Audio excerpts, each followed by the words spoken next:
can't believe I tell you, said that's that. not- Not here, but for Good whatever evening, reason. everyone. Who's that? It is Monday, June 5th, 2017, at 5:01 PM. This is a meeting of the I Oregon wanted to Village make a Board, statement on that. which I would like to call to order and request roll call, please. Jacobson, Here. Carpenter, Here. Staton, Here. Bollig, Here. Boudreaux, Here. Brethauer, Here. Grenier, Here. Thank you. I would like to mention, if there's anyone here about the grass cutting of greenways, there's a memo on the desk right there that shows what's happening. We will start cutting those ways, those greenways, drainage ways again this week. It's subject to discussion starting on June 26th at Public Works meeting. So we will proceed with that as time goes on here. So it's not an item for a discussion this evening. So item 3, I'm very pleased to announce and introduce Rachel Brickner as a new Senior Center Director starting June 19th. So Rachel's right in the front row here, and welcome.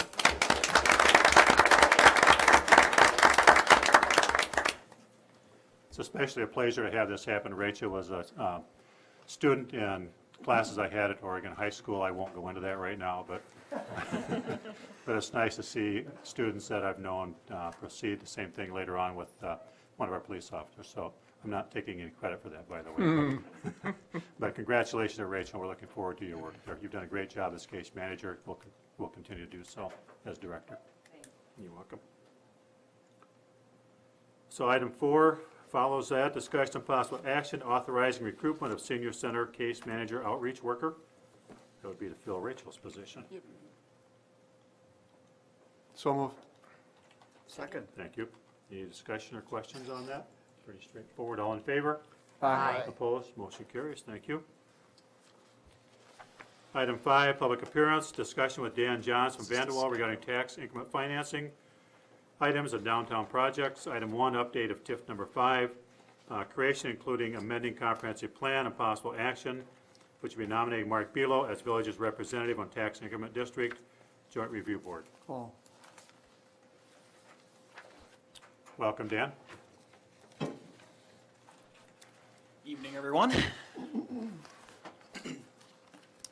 So work on the TID 5 project plan continues apace.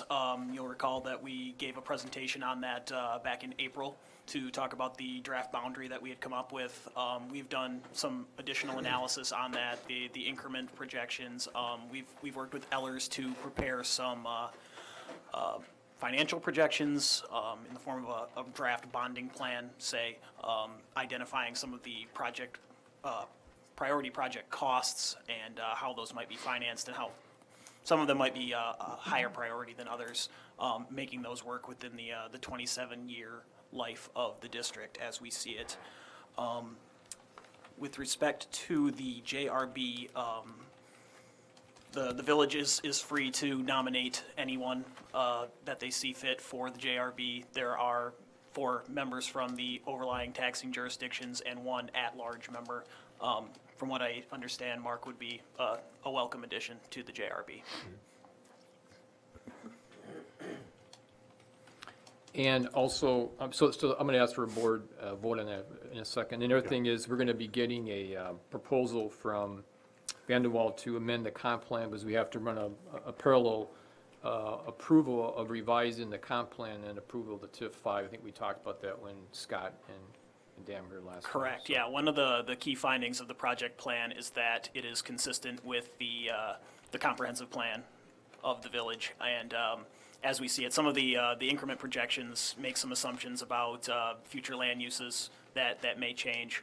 So we're working with Mike Slavny to update that map and make sure that happens simultaneous with adoption of the project plan. Okay. And we're shooting to go to the July 13th joint review board meeting, and then there'll be a planning commission meeting right after that. There'll be the public hearing. So that's the focus is now getting everything ready for the July 13th meeting. Okay.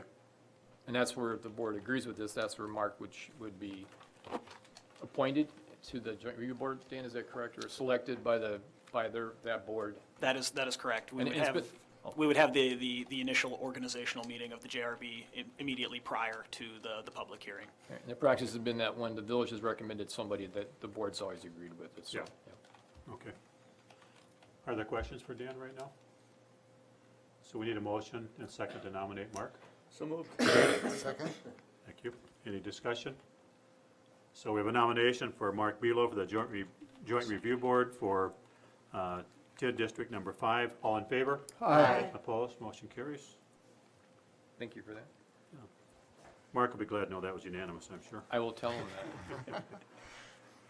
Okay, next is, are you here for the next item also? No, Yep. it's not. I Okay, can talk all the way about that. through, right? Yes. Okay. So general discussion, possible action regarding TIF assistance for downtown facade improvements and preparation of TIF agreement, and we have sample material from Mount Horeb in the packet. Yeah, so I shared those materials with staff.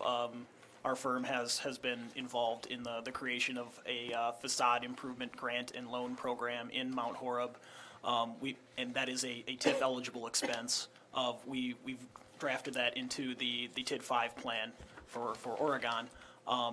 We see this as an opportunity to kind of streamline the process for folks who are coming in and looking for village assistance with facade improvements in the downtown area that, otherwise don't require a lot of financial analysis and kind of detailed review. It allows the village to have more of a say in downtown design, things like that. We're not talking about generally large amounts of money, on the order of magnitude of thousands as opposed to millions. The village attorney has taken a look at this and is looking to draft something that could be used when those types of requests are made of the village. Could I just supplement that a little bit? Yes, certainly. My impression is that the kinds of contributions the village is likely to see that fits in this category, again, they would be smaller in scale. And one of the challenges we talked about at the staff level is it seems impractical and expensive to do the kind of financial analysis that we've done with larger TIF requests. So, for example, the hotel projects where we worked with a financial consultant to do a gap analysis to determine how much funding was needed to make the project work, for example, from a financial standpoint. It looks like on these smaller applications where the amount that's being requested is small, relatively small, and it doesn't seem like it would make sense to go through the fairly extensive and difficult process to do that kind of financial analysis. And so, but we thought, well, we needed some kind of a framework.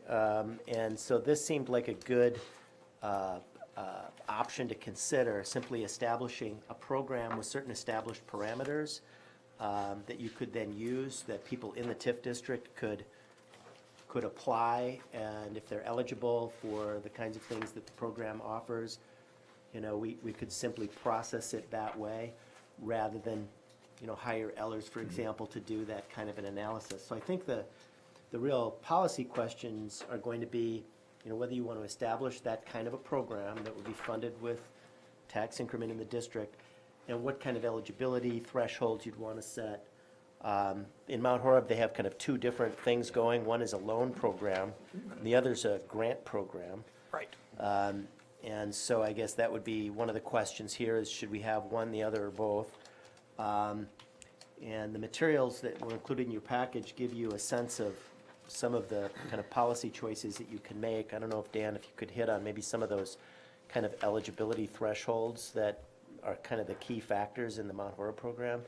Well, I'll note first that with a facade program, the generating increment is not necessarily the overriding goal. That whether or not you generate new assessment, things like that, that's not really what we're looking at. It's really more of a community benefit kind of standpoint. So, but then again, we're usually looking at, say, a matching grant. So, let's say if you were on a project that you might give up to 25% of a project up to a set amount. So on a $100,000 project, say, you might contribute up to $25,000 on a larger building redevelopment kind of project. Or if it was something limited to maybe a facade, I mean, in that instance, we were looking at maybe $5,000 to $10,000, depending on the number of fascia that are shown. So the expectation is that the property owner would still carry the larger amount of this, that the village could simply kind of put in a little bit to get these things moving. And Dan, what would you say the kind of rationale is for a village to use the TIF to make these kinds of contributions available for projects like that?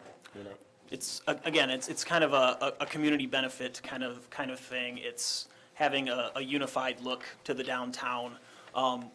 We noticed that historic properties often cost a lot of money to rehabilitate, as opposed to simply building a new building.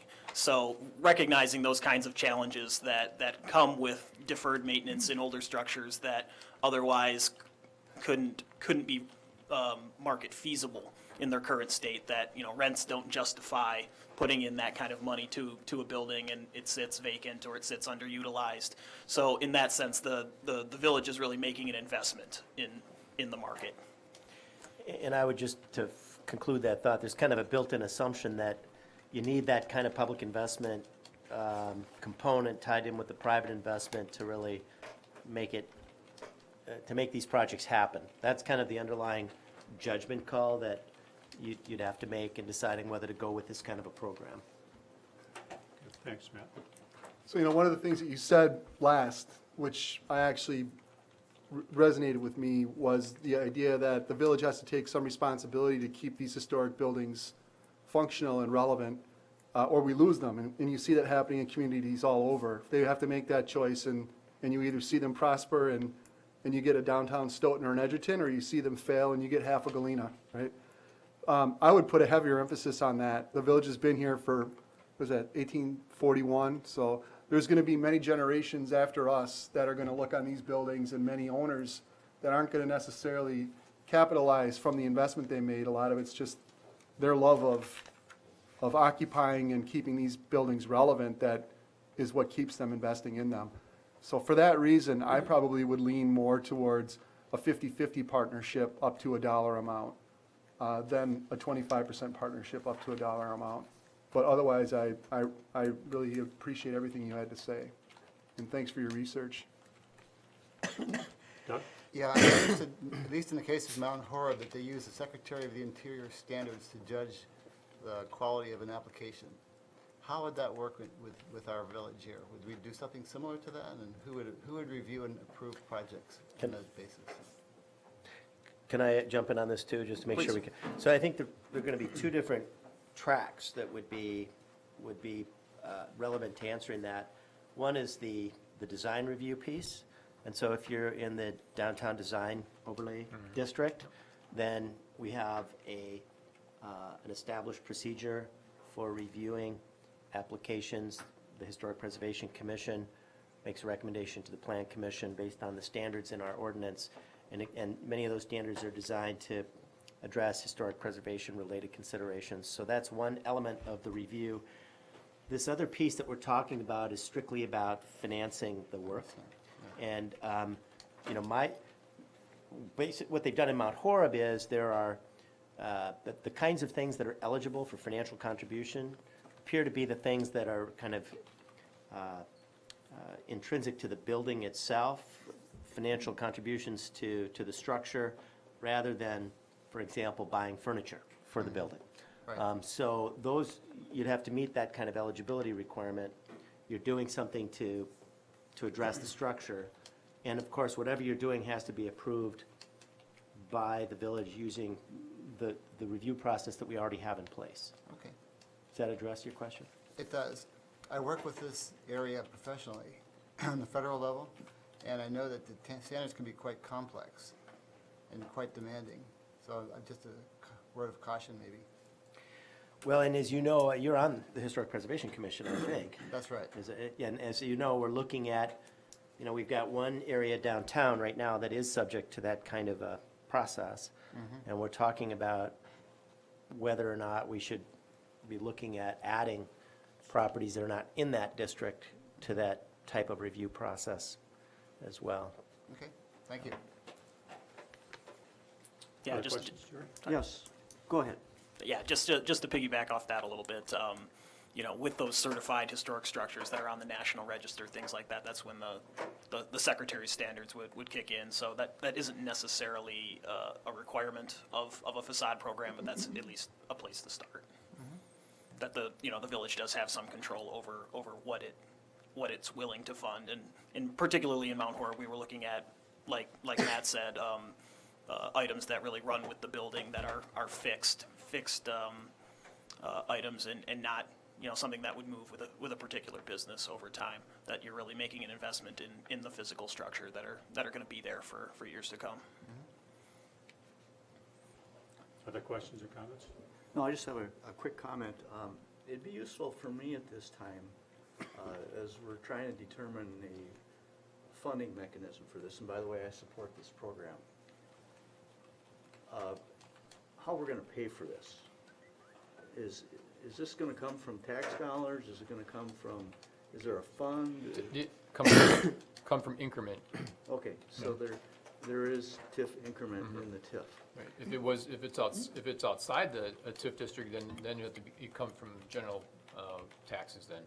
Right, so that might be a totally different discussion at Yep. that time. Yep. But, Could I just add to that a little bit? Because Yeah. I think one of the things I heard Dan say is that, there wouldn't necessarily be a requirement associated with a request for funding that the project demonstrated that it was going to generate additional assessed value. Correct, because that's usually what we're looking at when a larger request is made, that you're not necessarily going to receive any more than you actually pay in taxes, that it pays for itself over time. So Dan, with this kind of a program, my sense is that these expenses would be TIF eligible, but we don't necessarily have a guarantee that the renovation of a given structure is going to generate enough additional increment to cover that expense. Right, and especially with renovation of properties, that's notoriously hard to predict how that actually affects the assessment of a property. So rather than having to go through a minimum assessment agreement or a development agreement, that is really more of a time-consuming process for something that could really be a small request, that it's easier to just kind of take it in this manner. And it doesn't require that kind of agreement. So the hope is that the project and that the TIF itself would generate enough increment to cover these expenses, but there is an element of risk that wouldn't be the case. Is that a fair statement, or? Yeah, that the village could set aside a certain amount into a fund that once it's exhausted, I mean, that's kind of it. If there's no increment to fund it, then there really is no facade program. And it's important to note that once the TIF is created, it's really going to be about 2 years before there's actually any increment that could be used to fund this program, or really anything else that's in the project plan. So if that was something that we're interested in getting online a little bit sooner, that seed funding would have to come from a different source.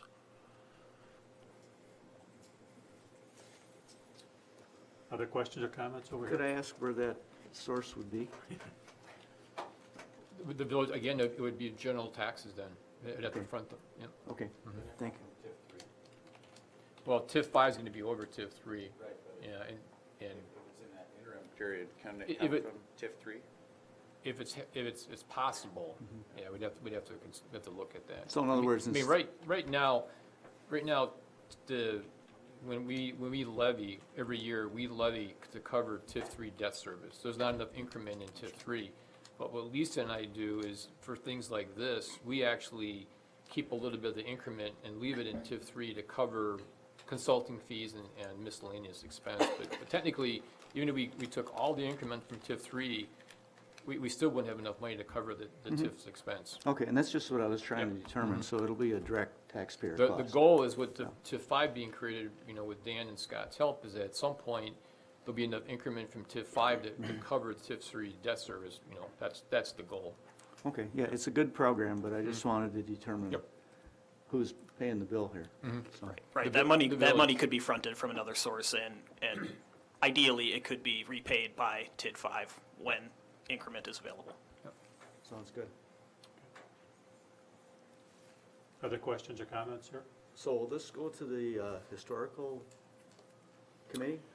No, I mean, they're focused more on the, like Matt was talking about, looking at the facade improvements. This is a board discussion, decision about setting up the program and coming up with the outline and the qualifications and things like that.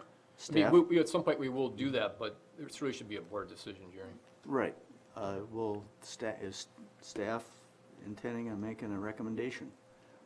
Well, we're recommending that we proceed with something similar to Mount Horeb, and then Matt's also suggesting, has suggested, recommended that, I think you're still recommending this, that we would have a very small agreement then between the village and the property owners.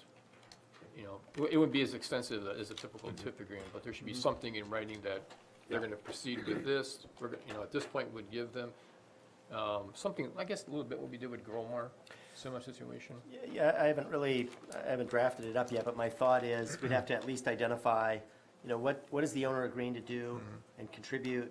What are we agreeing to contribute? When would the funds be available? That kind of thing, I think would need to be addressed to kind of wrap the process up. There'd be an application process with eligibility criteria and some thresholds that would be identified in the policy. We have to think about whether, as Dan suggested, there should be something that relates to, you know, whether we have funds available or not, or whether we would have you know, we have a certain amount of seed money available, and, you know, once that's gone, it's gone until we can replenish that fund. We have to think about some of those kinds of things. I guess the alternative, I mean, that's one approach to doing this, that there is some work on the front end to set it up, but once you set it up and you've made those policy decisions, then it can just, you know, people can come in and they can apply, and you can, you know, act on individual applications and move forward. The alternative to that approach, and you could choose to take this alternative approach, which is to just do it on an ad hoc basis. So you'd have an individual property owner come to the village and say, I want to do this project, would you be willing to provide financial assistance? I'd like X number of dollars, and then you could just do that on a case-by-case basis. My sense is that we're likely to see more than one request for funds. I don't know how many.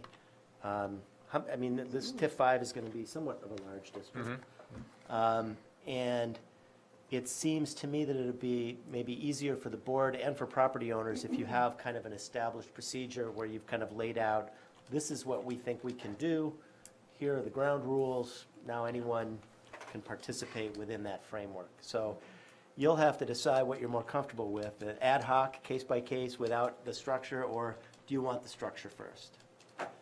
Isn't the ad hoc without the structure, that's essentially what we're doing now, right? Like farther down the agenda, we're kind of doing that already? You've got one now, I Yeah. think, that's kind of without the structure. Right, so, okay. A couple maybe. So I too like crafting something so that we have guidelines going forward. I think that's a smart idea. Yeah, I agree. I think the uniformity of standards, I think, is important, because both sides kind of know what the ground rules are going on. Okay, so the action here, Mike, is to direct staff to prepare the TIF agreement. And I think, and the policy and the form, just, you know, I mean, basically sort of come up with a program, and we would then give that to the board for consideration. Okay, I'd make that motion. thank you. Second? Thank you. Any further discussion? All in favor? Aye. Opposed? Motion carries. Thank you. Thanks for that. Item 3, initial discussion with John and Doris Dietz on TIF request for facade improvements for Peaceful Heart and possible actions. Welcome, John and Doris. I don't know if we're timely or. We'll see, right, Chad? Yeah, you'll find out. So, you want to just give a general description for people in the audience as well as on TV and for the board? Sure. Yeah. What we're planning is it's 123 South Main, it's the Peaceful Heart Building, in the south wall, which is across from Ziggy's, and in the back facade as well, faces the back alley, will face the development.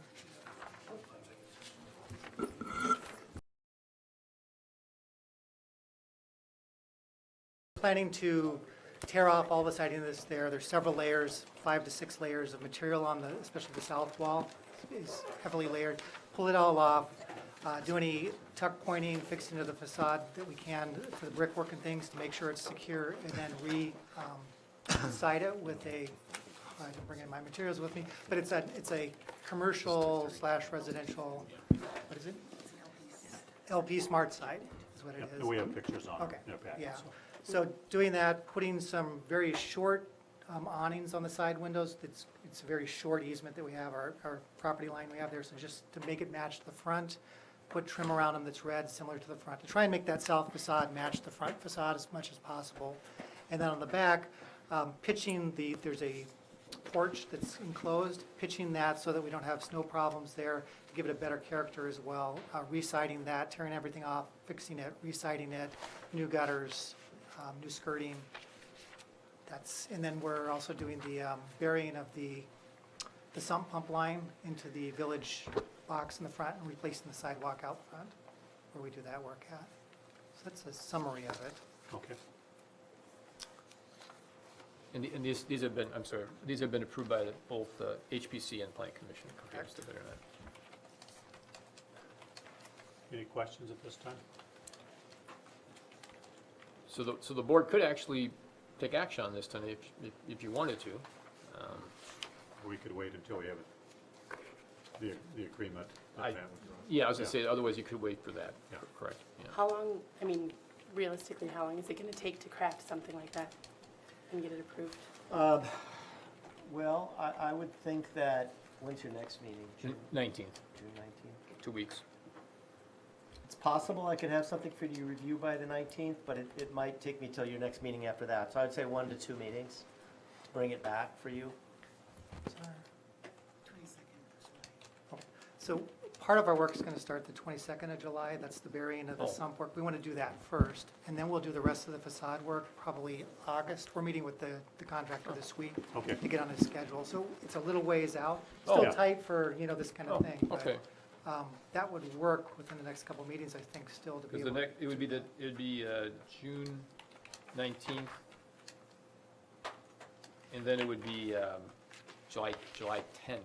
So That it'd would be very be close. close, yeah. But you said that would work? If we can get to the agreement time, then yeah. The risk that we'll run is that we'll end up, that piece wouldn't be able to be included in what we're asking for, Yeah. potentially.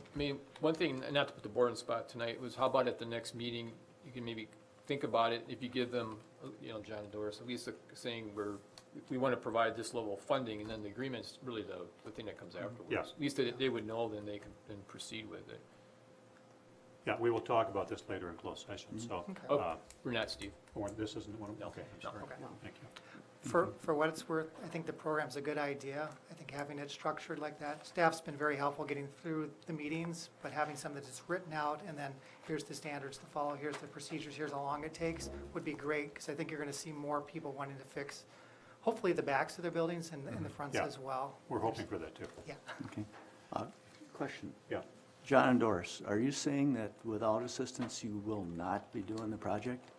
We will be doing the project. Okay. It's just going to be a stretch All right. for us. All right. We know we can secure financing to get it done. It's just Okay. another mortgage to add on. Just curious. Yeah, no, we feel strongly that we need to do this it's not that it's structural over there, but it is an eyesore. And we feel like with the other things going on, this is a good time to show another big improvement. So as you see the back, development being done and Ziggy's being done to add ours in, that area starts to take a better form then. Yeah, so it's in part that public benefit, Yeah, Right. in addition to just you feel better about it. So, yeah, Okay, so you said it sounds like that timeline will work. yes, Okay, that'd be great. okay. Thank you. Anything else here? I would just say realistically, wouldn't it take us that long to go over a TIF request anyway? It takes us a while, it seems like, to do those. Except for not, going back to Matt's, go ahead, Matt. Yeah, the issue here is that with this particular request and others like it, we're talking about deviating from our normal practice with a TIF request and not doing the kind of financial analysis that we would do when someone wants, $1 million to build a hotel and we require them to demonstrate certain things to us in connection with that request. Here, what we're looking at doing is something pretty different, where you could even tonight simply decide, that you're making the judgment that this level of contribution to this project is appropriate, that it's necessary, that they need the assistance to make the project work, and that the village should go ahead and do it without that other kind of analysis. And one of the reasons we're putting this policy into place is what it really does is it gives the village board the chance to say, without looking at each individual project and doing that kind of analysis on a case-by-case basis, we're going to make the judgment in adopting this policy that any project like this that has these characteristics is eligible. And as long as we have, those thresholds met, funding is going to be available. That's a very different model than what you all are used to seeing on TIF projects.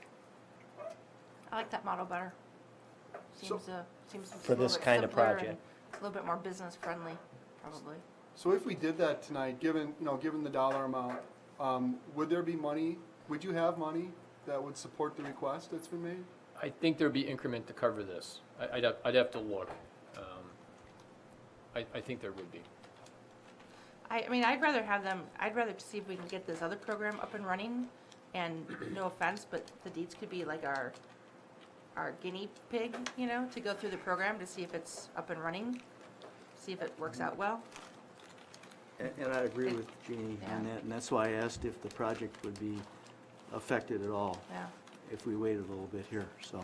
And my question wasn't intended to throw water on your project or indicate that we may not fund this. It's just that it'd be nice to have the framework set up and then have you folks go through the framework. And we're willing to do that, obviously. And I think anything we can do, we're going to have an agreement anyway, regardless, so you need something for us Yeah. to work with. So it might as well be drafted in a way that you can reuse it for others, it seems like, so. Yeah, you. thanks, John. And I get the sense the board is talking about this favorably with the program and the downtown stuff, so that's not promised, but Yeah. we'll know in a couple weeks, Okay. I think, where it stands. Because like Mike said, we could choose to do the money and follow with the actual Yeah. contract after that. Okay. Okay. So one comment that I would make, though, given the two ways to approach this in terms of going forward, the one way, taking it on a case-by-case basis, to having no framework and just being able to make decisions. The other way, having a framework and thoroughly vetting the request to make sure that it fits within the framework before making the decision. I see a third way, which is some combination of the two, and I think at times it makes sense to move quickly. The decisions aren't always that difficult for us to make as a board, and sometimes I think we spend a lot of time trying to gather information under the auspice that what we're going to do is we're really going to digest that, and we're really going to think about it, we're really going to come up with the right answer. And I believe that we could move a lot faster sometimes and still come up with the right answer. So while I appreciate what the Dietzes are saying, and in this particular case it works for them, I would hope that we would maintain some flexibility so that we can move quicker when we need to move quicker on some of these easier decisions and not think and deliberate to the nth degree on everything. So Matt, do you think if we did something like Mount Horeb has, that we could typically make decisions within 2 weeks? So it comes to one meeting, we decide the next one. Do you think that's feasible? I think that kind of meets what Jeff was talking about. So I think once you've adopted a policy and Yeah. a framework, then what I would see happening is that the property owner would make a request using the application Yeah. process that we put together. It would come into staff and be reviewed, and it could be on the next board agenda for a decision. So, yeah, it could be, But it's got to go through, like, they had to go through the HPC and planning, Right. so Yeah. it can only go so quickly No, I just meant once it gets here. to the board. It's been through HPC, it's been through planning, it gets here. Yeah. We get the application, we look at it the next meeting. I think if we had the system set up in the agreement, I think the board could actually deal with this tonight. Yeah. if we had the policy in place already, Okay. you could act tonight. Absolutely. Because you could say it either meets your I think the big decisions are going to be, or the big issues are going to be, does it meet your criteria and your eligibility requirements? And the part that I'm not sure about yet is how we're going to deal with this question of, are we comfortable that we can manage it financially?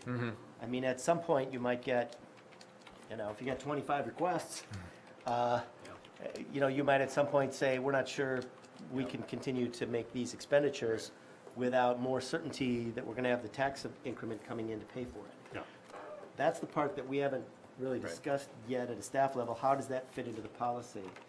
So, but again, if we had the framework together, and we had that question figured out, you'd be in a position to make a decision. Okay. So, and the counterpoint to that level of the conversation is, we already know that this is the type of work we want to encourage, is specifically in that stretch that's going to abut the Jefferson Crossing apartment buildings.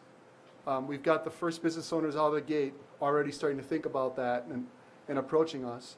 So we know that the project makes sense. We know that it's going to be an investment in the village, and we know that we have the money.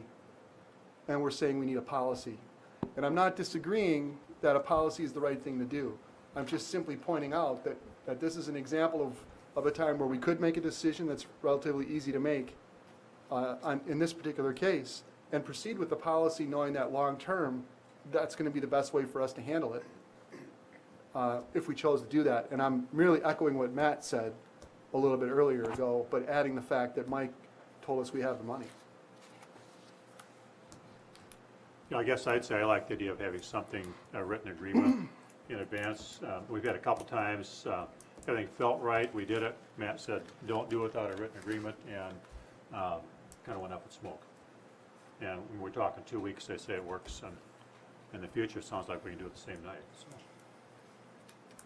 So now the date for Matt to come back with this agreement is when? Well, I'm hoping I'll have this policy ready and for you to look at your next meeting, that would be June 19th. Okay, If for some reason I'm unable to have it ready by then we'd be looking at July 10th. But the board could, Matt will have worked on this for a couple of weeks. I think you could probably vote on it, to be honest with you, next meeting. If I don't have it all done by then, you still could decide that night to approve it, subject to the agreement being completed or something like that. and then they could come back and they could get their agreement then, that night? No. So let's say the board, say Matt doesn't have the agreement done by that meeting, it's gonna be July 10th. The board could approve the money on the 19th, and then at the next meeting, the board would approve the agreement. And what's gonna be in the agreement is things like, when are they gonna get paid? Are we gonna want to have copies of invoices, things like that, so there's no misunderstanding about the processing of the payment and items like that. I do agree with Jeff, that, a lot of times we do pull it out a long time, but I know we do need an agreement, but I know this, sooner the better we do this. I can tell you, in cases like this, it's very helpful that both parties know when and who's getting paid, and what's the basis for getting paid. I should tell you that when the county, we used to get money from the county, which was actually HUD money, federal money, years ago, the county was actually the one that would come in and actually look at the facade improvement and say, yep, it meets the request, and now you can issue the check. So someone's gonna have to sign off and say, they came in, they asked for $15,000 for a business, did they do what they said they were gonna do? Someone's gonna have to be approving that. Okay. Yep. That'd be in the agreement, I suppose. That's the idea. Yeah. And now that date's okay with you then? Yes. Okay, fine. And in this policy, we get to choose, there'll be details as far as, how much, or either how much dollar amount per project or percentage of the total project, and that kind of information as well. Those are some of the things that I think we have to put in that policy. Yeah. I have to agree with Jeff. I think it's gonna be nice, actually, for the petitioner to have a form to fill out. That's gonna be very helpful for them. And, we'll have some guidelines for this, but at the end of the day, Jerry, right, is that how you say it? At the end of your day.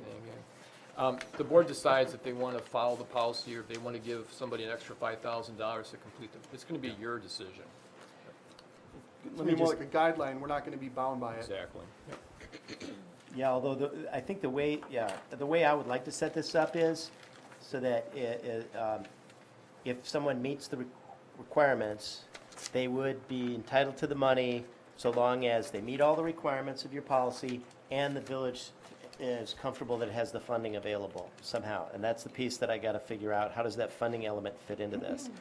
Because I think you're in a better, I think everyone's going to be happier if it's not just a complete discretionary decision at the end of the day where people still have no idea and you feel like you're not really sure where you stand. Are we supposed to, do we have carte blanche discretion to say yes or no still? I mean, we'll see how that plays out. in the actual policy. Let me ask one more question to make sure I know what my assignment is. So Mount Horeb has two different programs. Dan, help me out here. One is a loan and the other is a grant, right? I didn't include the loan. Oh, so this is just This grant is only grant. at this point? Yeah. Okay. And so we'll start with the grant program. Exactly, let's do one thing at a time. And we'll see how that goes, and then later on, if you want to talk about a revolving loan fund, Right. we can talk about that. Okay. So are we all clear? Any more questions? Any more questions? Thank you. Thank you. So item 5A4, discussion of possible action, TIF request for 113, 115, and 123 to 125 North Main Street, which are Thiel properties. So, go ahead, come forward.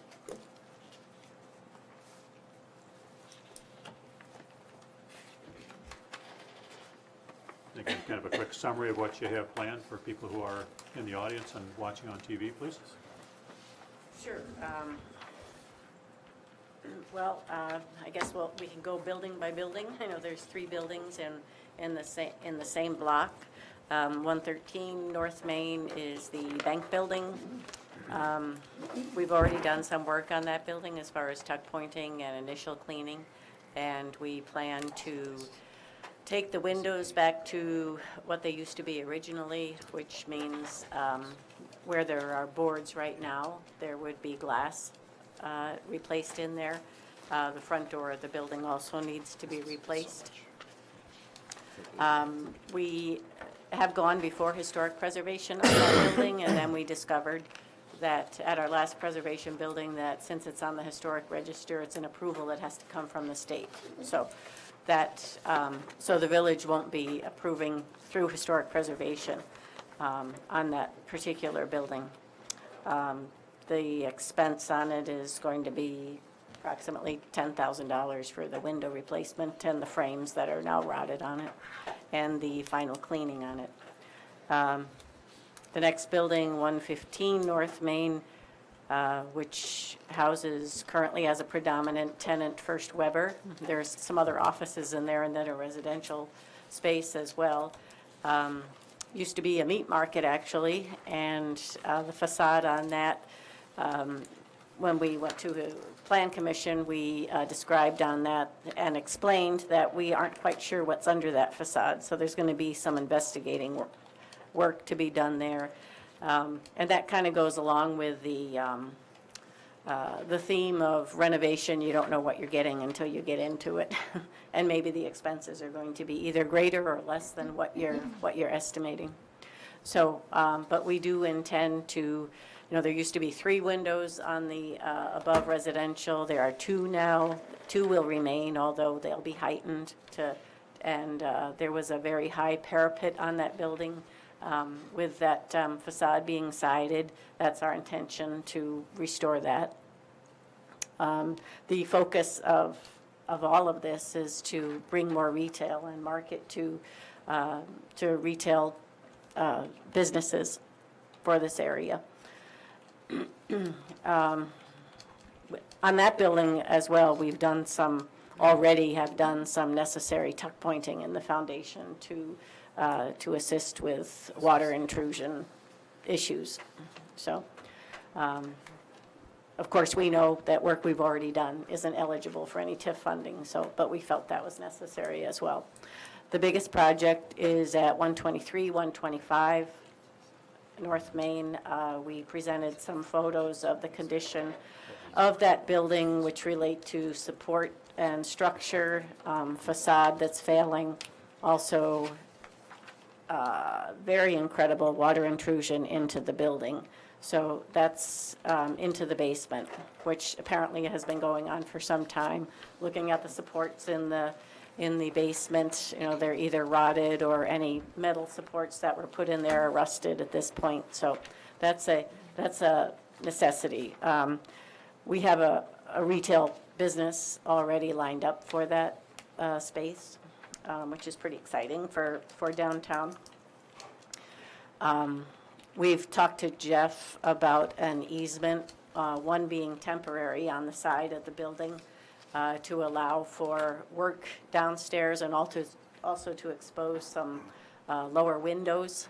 But it's going to help and assist with the drain tile installation that's going to be required both inside and outside. So we're going to be looking for a permanent easement at some point, and Jeff might be able to expand on that, but it will also accommodate some landscaping. The north side of the wall has 3 windows. One actually was a door. I think Jerry mentioned to us, it used to be a liquor store, and there was an entrance on that side, on the north side. So there was a door there. There's 2 windows. They've been bricked up over the years, and we plan on opening up those windows and doing some more stone and brickwork to again, make the appeal for downtown, because it is kind of the second entrance to the downtown area. So we want to do some more landscaping in the back to kind of coincide with, the whole downtown and what the backs of the buildings are going to look like, even in the South Main Street block. Landscaping, paving, it needs a little love, so, and that's pretty much what we want to do to it. Okay. Comments from staff here? So this is a little bit different, and maybe if Dan wants, Dan, could you come up and maybe, sorry, got one mic there tonight, sorry about that.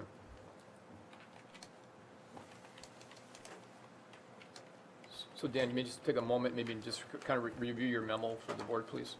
Sure. So we took a closer look at this based on our current kind of financial analysis, ad hoc kind of policy. We took a look at this before we really thought long and hard about the facade program. And this request is a little bit different because, some of the work is already underway. So we're kind of looking at a different set of circumstances in looking at this request.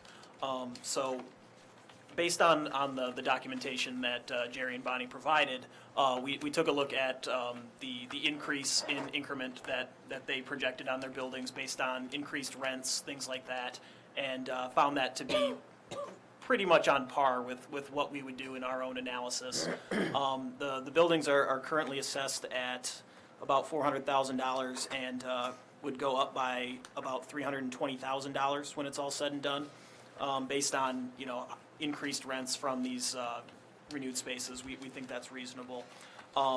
So we made some recommendations based on that.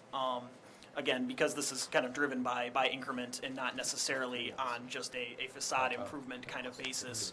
Our default recommendation on that is that it be structured as more of a pay-as-you-go kind of arrangement, which kind of takes the pressure off of that increment to actually show up at the time that we say it does. I mean, we're looking at this, maybe 2 to 3 years down the line, and rather than having you guys have to commit to that increment actually being there, that it would simply be a function of how much you pay in increased taxes year over year. And, that could be amortized over a period of years, say 15 years, and would include some kind of interest payment on the part of the village to help make you whole for that money that you would have to be bonding for, presumably. And because TID 5 is not created yet, we would probably be limiting that payback to the existing life of TID number 3, which is 15 years as opposed to 27 years. And obviously you'd get your money sooner, and the village would certainly stand to gain a little bit in terms of interest savings. And, based on that, we use a couple of different benchmarks when evaluating these kinds of requests in other communities.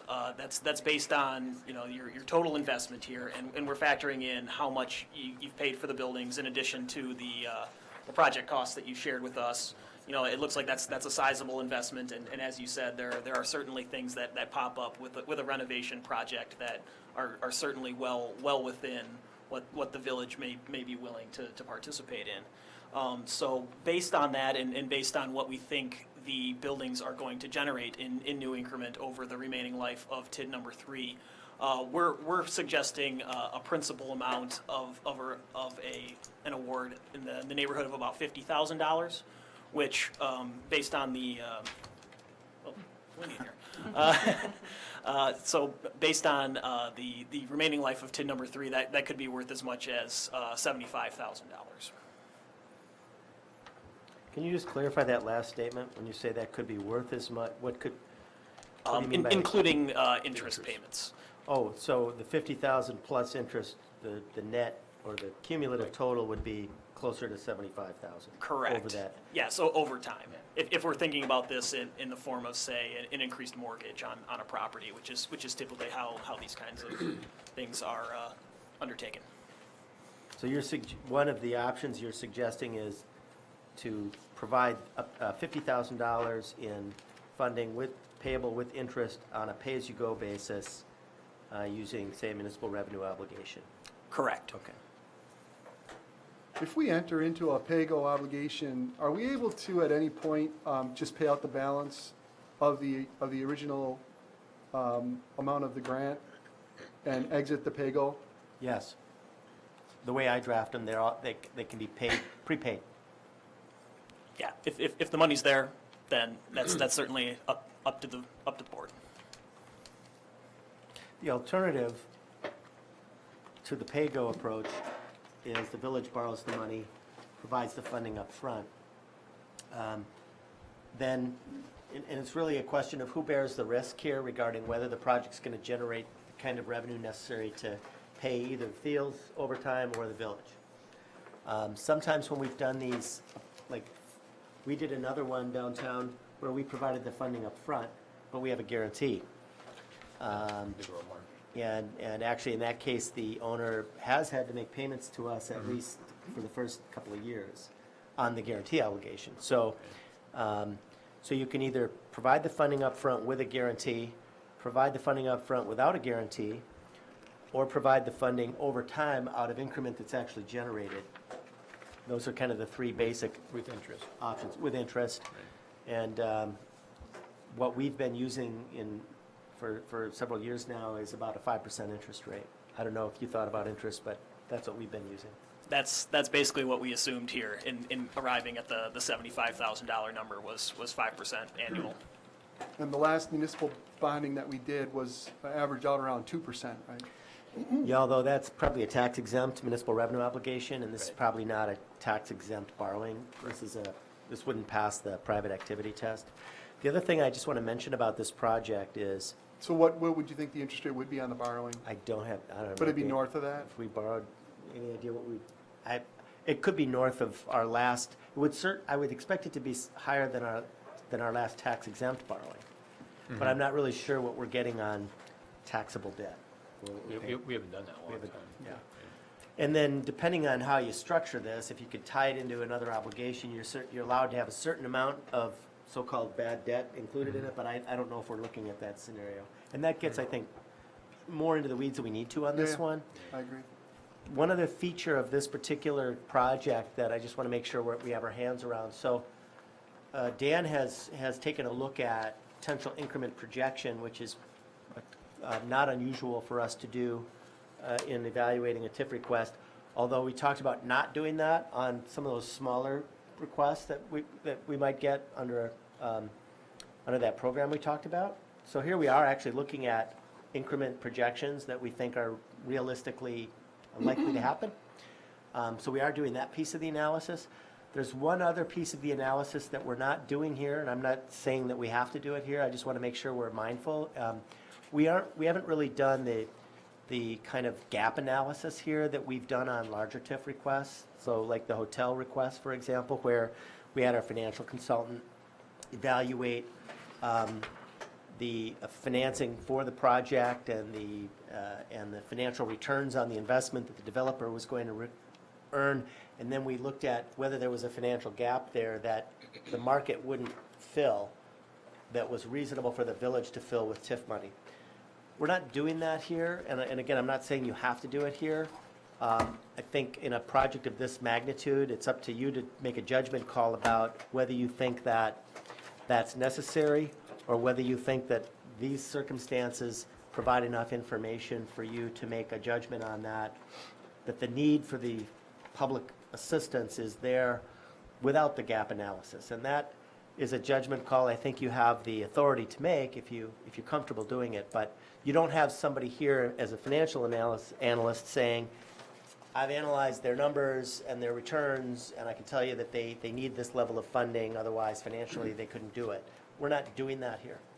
Well, and when you talk about a gap analysis, one other thing that I think about, and maybe you can help me to clarify this in my own mind, is if it wasn't for us, kind of a bit of a but-for test. It's the but-for test. Yeah. That's exactly it. So if it wasn't for us contributing this grant to the project, these buildings would not increase in tax revenue.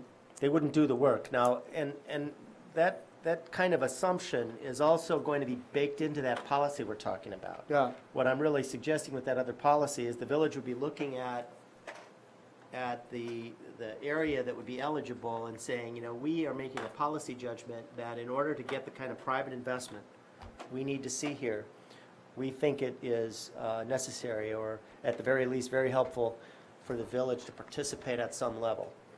And so you're making that judgment based on factors relating to what you're hearing about these buildings, the quality of the buildings, the cost of taking care of them, and you're making a judgment about, yeah, I think that's kind of, those are extraordinary costs that I'm not confident. You can also look at history. You can look at how have these buildings been taken care of historically. Have you seen the kinds of investments that you think are necessary in these buildings over time or not? And if your answer is, you know, gee, owners don't seem to have the wherewithal to kind of make this happen on their own, so we're going to step up in and help. That's the other way to do that. And that's what I'm suggesting you'd be doing with that policy we talked about earlier.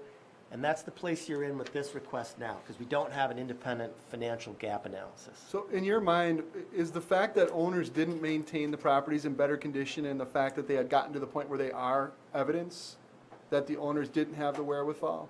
I think that's one piece of evidence you could consider in making that judgment. This is not a scientifically, you know, valid maybe method of proving financial need, but it's one that I think within your purview you can choose, you can make your own judgment about whether you think that's good enough evidence for you to approve this kind of approach under these circumstances.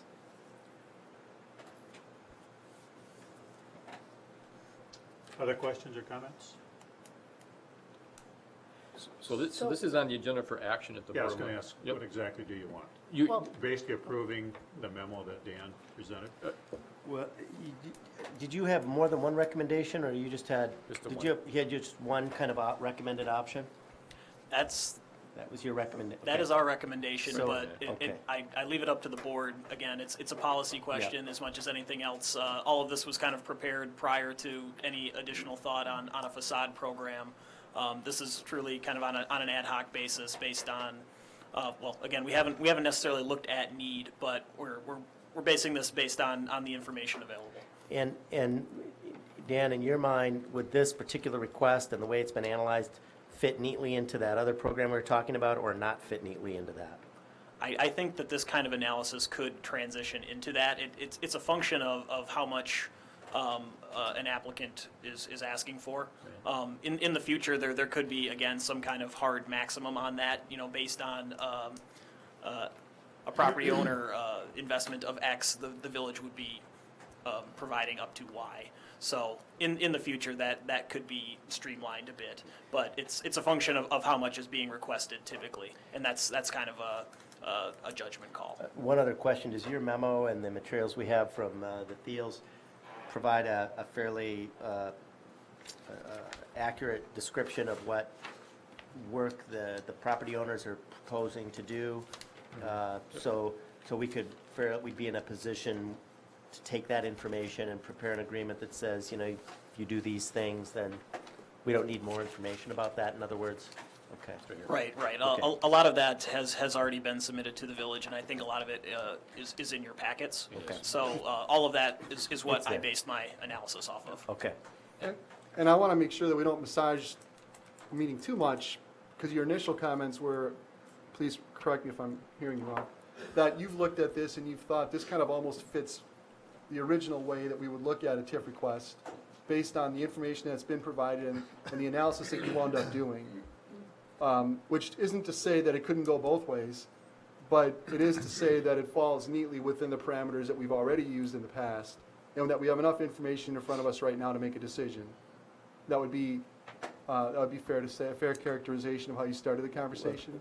I think so, yes. I mean, this really takes more of that increment generation portion into account rather than simply, you know, a downtown beautification, say. You know, that we've done a little bit more of scrutiny into how much this is actually going to throw off in terms of new increment. And it seems that if those projections are true, that there would be enough to accommodate at least a portion of the Teal's request. And I have one more question, then I'd like to pass it to Jen. Is that okay? Yeah, that's fine. This is the first I've heard about this being treated as a pay-go request. Do you understand what that means, and how do you feel about that? I guess I do in a sense, so maybe a simple clarification would be helpful before I say how do I feel about it. So the way it works is the village essentially gives you what's called a revenue obligation, which says we promise to pay you $50,000 with interest at 5% over 15 years, if that's how many years left that we have to go on this. But we would pay that solely out of the increase in the value that's generated on that property for tax purposes. So that if the value, I think Dan indicated he was projecting about $300,000 increase in assessed value, and his math indicates that that would generate enough additional increment to pay that. Is that correct? So if you generated the extra $300,000 in assessed value, the village would have the funds available and would make the payments to you. If that assessed value is too low and doesn't generate enough revenue to make the payments, then you wouldn't get the full payment. That's how it works. So I guess from my perspective, and as I've been learning about TIF being the newbie, I would like to see the gap analysis, because I guess that was my understanding that was kind of part of the information that the board used to make these decisions. But otherwise, if they would like to wait, since it does sound like some of the improvements that you guys are looking to do fit into the program that we're considering starting, waiting to go through that route. But otherwise, for me, I would like to see the gap analysis, or the but-for test, before making the consideration. So I think you have to, we could do that, but that's the board's decision. I think what Matt and Dan have been saying is you have to weigh the expense of paying our financial consultant. That could be $5,000 to do that on basically on what is considered a pretty limited TIF request. Do you want to do that on these? You're going to spend almost more money sometimes paying the consultant than maybe the actual facade grants is going to be. So. And we have had other projects we have funded without that kind of a gap analysis. We didn't do that for Growmore. That's the building next to the coffee shop. The new building. We did do the kind of TIF projection, and we did require them to guarantee increment so that we weren't taking any risk associated with the project.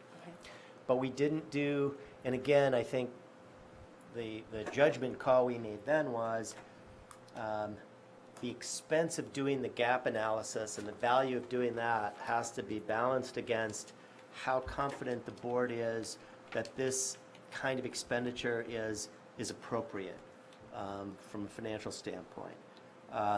It's your call to make. It's the same approach that lot sat vacant for many, many years in the downtown. The board thought, here's our chance to get the lot, something built on it, so that's what they did it. So now I know that we've done something similar in the past. I guess it would have, for me, it would have been helpful to have had that information in the packet or similar information so that I could have used as comparing to what we're doing tonight. Because now I had no historical knowledge of that. No, but your question is well taken. That's our evidence discussion is which is the best way to do this. You know, we could do gap analysis on a certain. You could say to the board could say on a TIF project that's going to request this amount of money, we're going to do a gap analysis. Something that the DEETs that are asking for $15,000, is it worth doing it? So who pays for this? For the gap analysis? The TIF. Well, we've done that we've had different approaches. I think in some cases we've had the developer pay.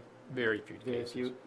The TIFs have paid for it. So the TIF ends to pay for it. We've tried to get the developers to pay, and then if the TIF is not successful, then we chase after them, trying to get them to pay it, and we end up paying it anyways. So is that money then taken away from the TIF then?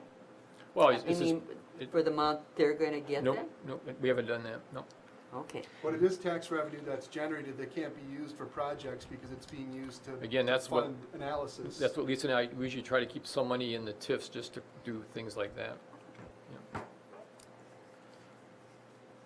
And I think, Jenna, on projects, we've done the gap analysis, been typically $500,000 or more. I mean, there's been variation, but it's typically much larger amounts of money. We've done that.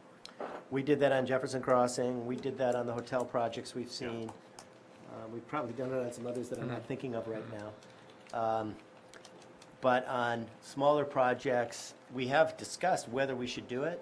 How should the board go about making a judgment? We've certainly talked about, so on the property next to the Firefly, Mike's absolutely right. One of the issues was, do we need to make this investment to see this kind of project happen? And one of the things that was discussed is the fact that that site had sat kind of underutilized and undeveloped for quite a long time. And the board took that information and said, given that history, we think that we do need to do something to kind of spur some development on that site. That was how that particular analysis was handled. So even though we're gonna have this policy prepared by Matt, the thing you're gonna hear from us always, every TIF request is handled differently.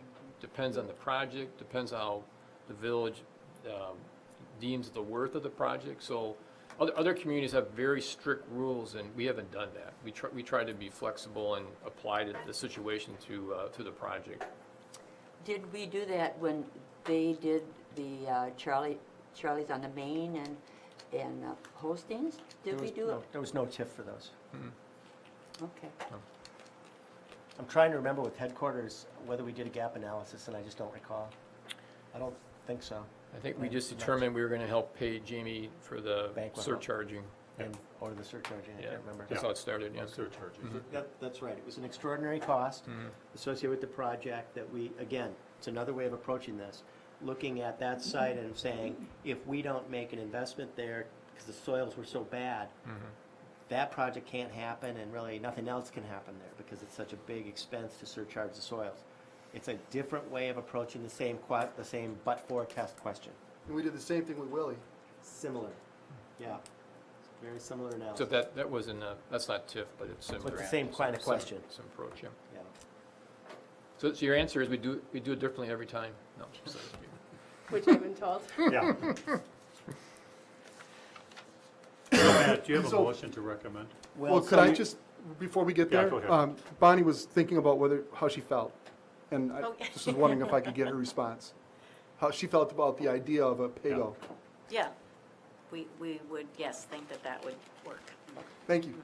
Yeah, Thanks, I'm Steve. sorry, I saw her turn around and see Jerry nod his head, so, Yeah. but we didn't get that mentioned, so thanks, Jeff, for bringing that up. So Okay, I Matt. think one option would be to approve the request, or approve the recommendation that Dan has presented in his memo, subject to the village attorney preparing an appropriate agreement for your review at your next meeting. That would be one option. Another option would be to, deny the request or request additional information. You could wait for that policy. My sense is this project isn't going to fit as neatly into that kind of a program as, say, the request from the Dietzes would. This strikes me as a different kind of request. It's a larger request. Some of the expenditures that have went into Dan's analysis to support the recommendation are things that probably would not be included under that program, such as acquisition cost of the property, things of that nature. So I don't think that program I don't think this request would fit neatly under that program. So I think you're kind of having to use this ad hoc analysis here. They'd almost have to put in each building separately to fit into that grant program. And that seems like a little complication. So, Yeah. yeah, so to recap, every TIF request is different. We should just write that up on the wall. Like, we need a sign. Anybody want to make a motion based on Yeah, Matt's first recommendation? I'd like to make a motion that we adopt Dan's recommendation to give a $50,000 grant on a pay-go, and that we would have Matt draft up the agreement. I'll second that. Thank you. Any further discussion or questions? All in favor? Aye. Opposed? Motion carries. Okay, thank you. So you're still up there. For item 5, discussion possible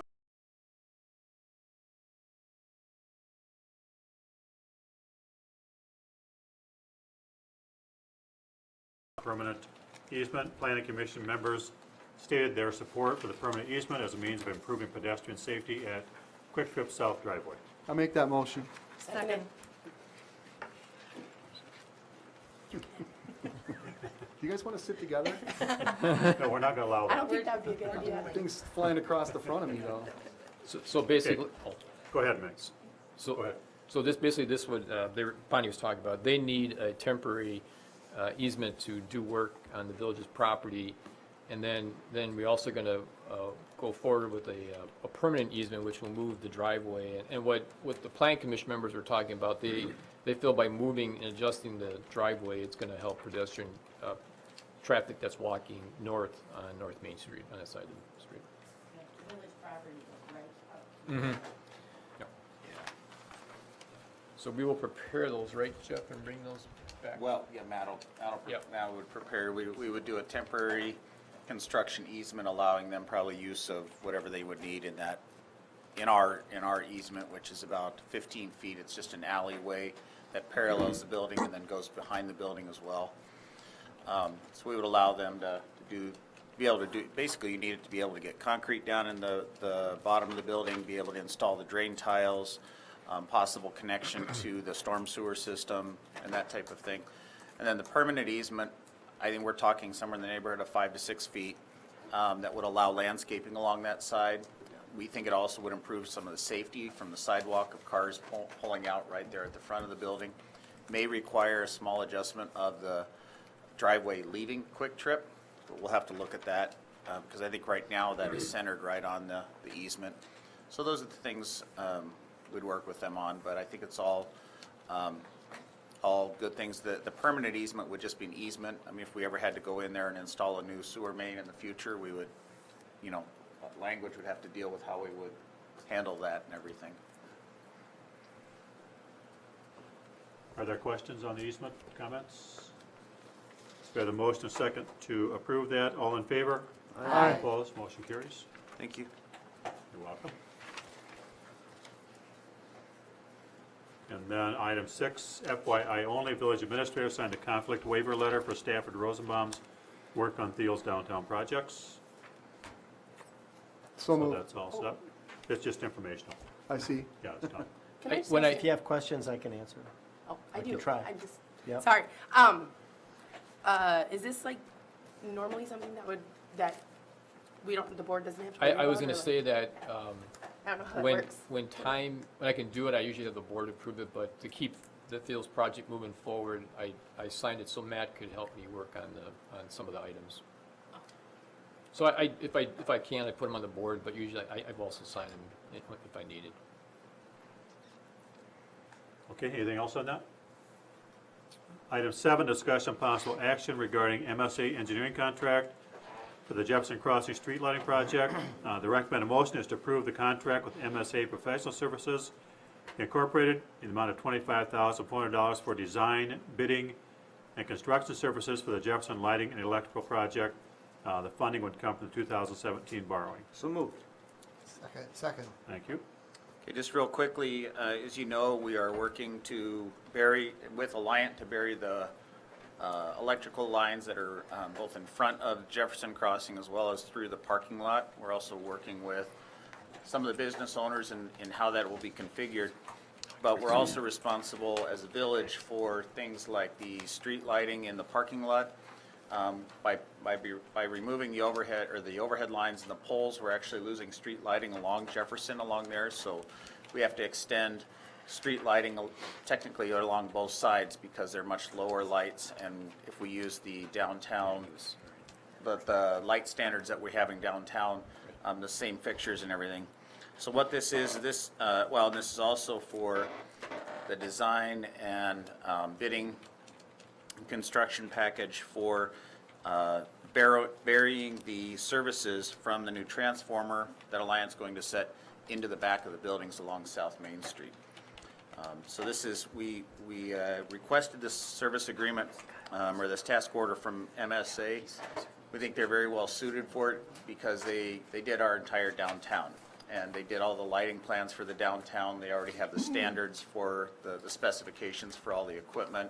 And we think that they can do it efficiently. This does include their design, the bidding construction service, the bidding services, as well as the construction observation services. Any questions? All in favor? Aye. Opposed, motion carries. Thank Great, you. thank you. Thanks, Jeff.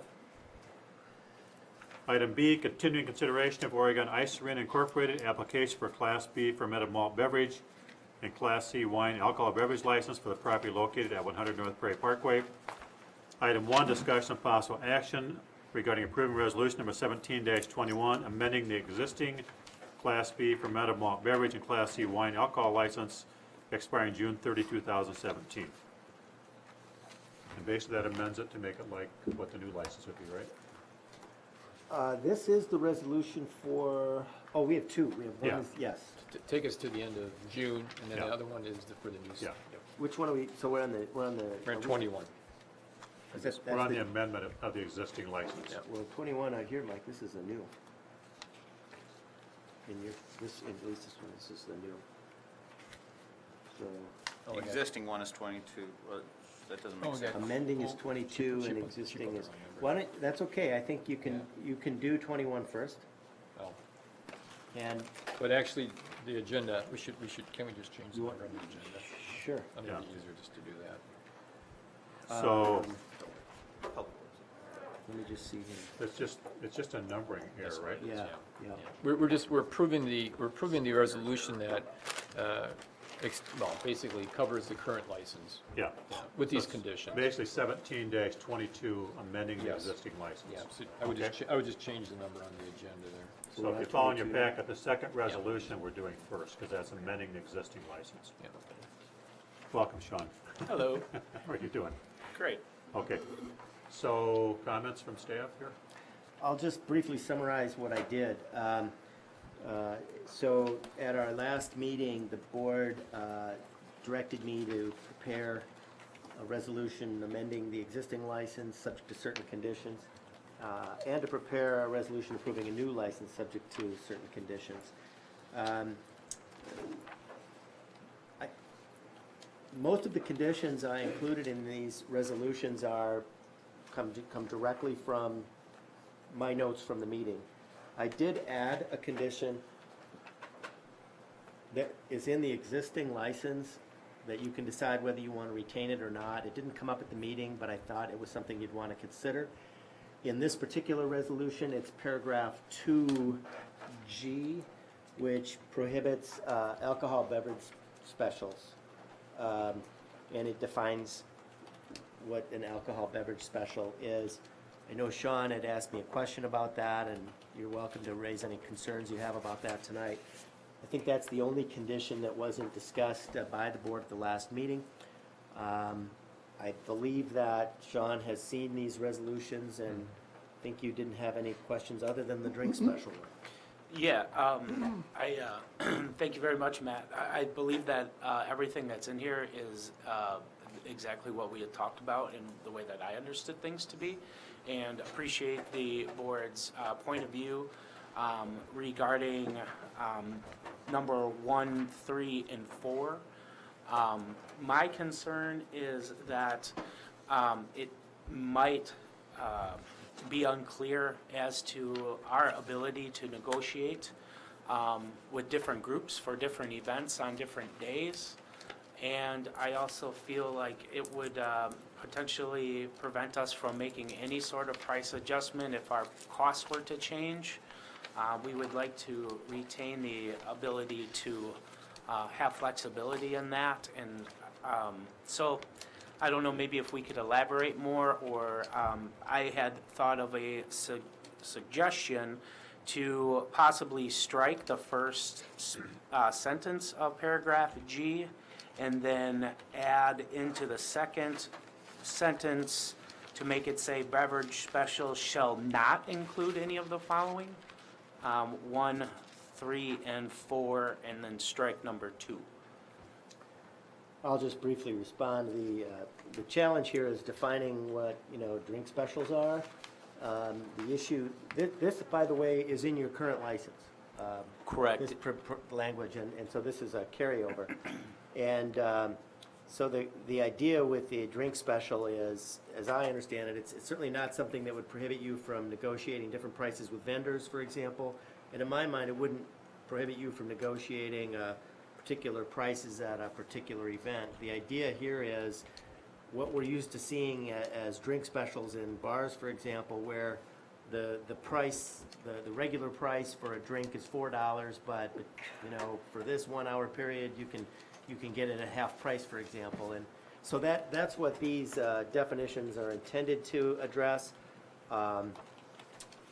It may not, these were the best, this was my best crack at it. Right, and I appreciate that also, and I do remember this from our first license. I thought that was something that we had put in there, because Oasis was in there, and we, we're talking about the promotion, and we wanted to shield from signage and all of those sort of things, so I thought that was some carryover. And, again, supporting the board's position on, and the police chief's position on, keeping alcohol out of the hands of minors, preventing people from over drinking, over consuming, 100% agreement in all of those areas. I just want to make sure that it's clear that we retain the ability for some functions, we may want to charge a higher price or a lower price. If we have a group that's coming out that wants to use our meeting space, we want to make sure that we could offer them something. But, happy hour pricing, I think, as you're describing, isn't, what I'm trying to sneak in here somehow.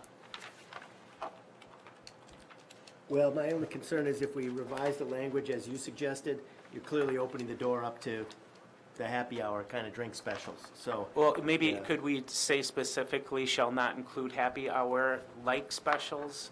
I would be agreeable to that. I think that I've demonstrated over the course of the last year that, I'm put in good faith, and, I would just hope to ask for that trust again. So I'm gonna, this is up to you guys. I mean, I've done the best job I can to try and define what these specials are, and if you are uncomfortable with it or want to see changes, it's fine with me. Yeah. So Sean, I think our concern is we haven't wanted, I don't think we want to have it where the ice arena is promoting cheap or inexpensive alcohol for consumption, which typically leads to more drinking. That's not where we want to go. You're looking at it from, you have a different type of group, so we could charge more, we could charge less. Let's not advertise as a drink special or a happy hour. Right. The other thing is that, and I appreciate you saying, and you have been very trustworthy, I think you'll be going forward, but I can tell you that with licenses, it needs to be in writing. Otherwise, things change. And that's why that I'm becomes asking to have it problematic. That becomes clarified. problematic, yeah. And not to put Brian on the spot, but one thing I thought here, he approves security plans that maybe if there's change in price, you run it by him. If he sees it as consistent with the spirit of what the board wants, then it's okay. Again, I'm kind of throwing you both into the rope at one time here, but I have confidence in you make a decision that would be consistent with what you know the spirit of what the village board wants. is how much regulation do you want the police department to have on this, and how often do we have to go there and check and make sure that they're not having drink specials? Yeah. I think that's gonna be difficult for us to do. I don't know if you'd have to go there to see if it's happening. In my mind, you wouldn't. I trust Sean not to do that. If he's giving you a price, you say, that's fine. I think that's okay, then that's what you do. So are you asking him to provide me with the type of specials they have for their events, or what? What exactly are you asking them to do if Yeah, they did that? you mentioned having a group in using a room for some type of conference or something. and Yeah, you what know, you for, charge and maybe it'd be better for me to explain it this way. If the Whalers, for instance, have a hockey game, we would charge, $4. If Company X would like to host an event at our rink or use some of our space, and they would like to purchase so many cases of beer, it would be at a competitive advantage for us to, instead of charge $4 for each can of beer, maybe we charge, $2.50 or something. We wouldn't have security, that would just give us that type of flexibility. Again, it's not like I'm proposing the idea of 2-for-1s, any of that sort of stuff, a happy hour. This is I want it to be clear that we have the ability to be competitive.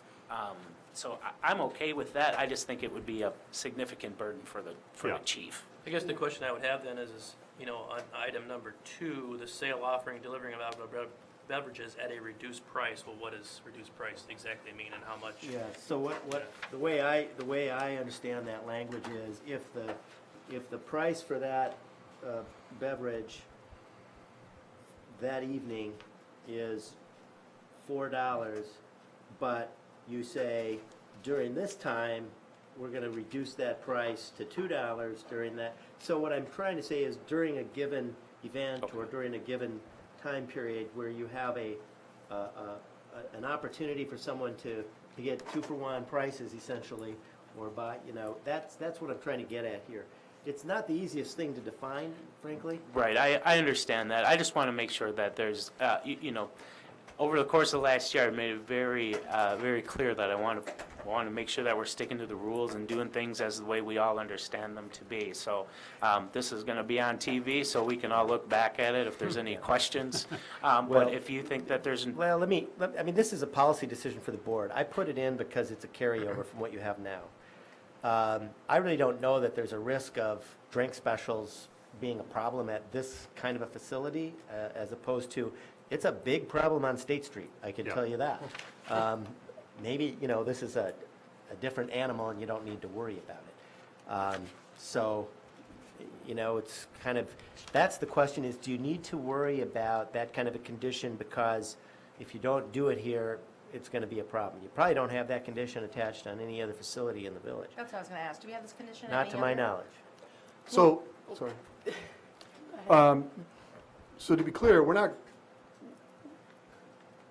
are we granting the license to Sean Peterson, or are we granting the license to the Ice Arena? No, it would be to the Ice Arena with Sean as their designated agent. They could come in and designate someone else as their agent 3 months from now if they wanted to. So Sean is the current designated agent, but the license holder is the Ice Arena. So when we're drafting the license, while I appreciate your trustworthiness and how well you've negotiated and worked with the village, there's a possibility that you won't be the one that's actually running the venue.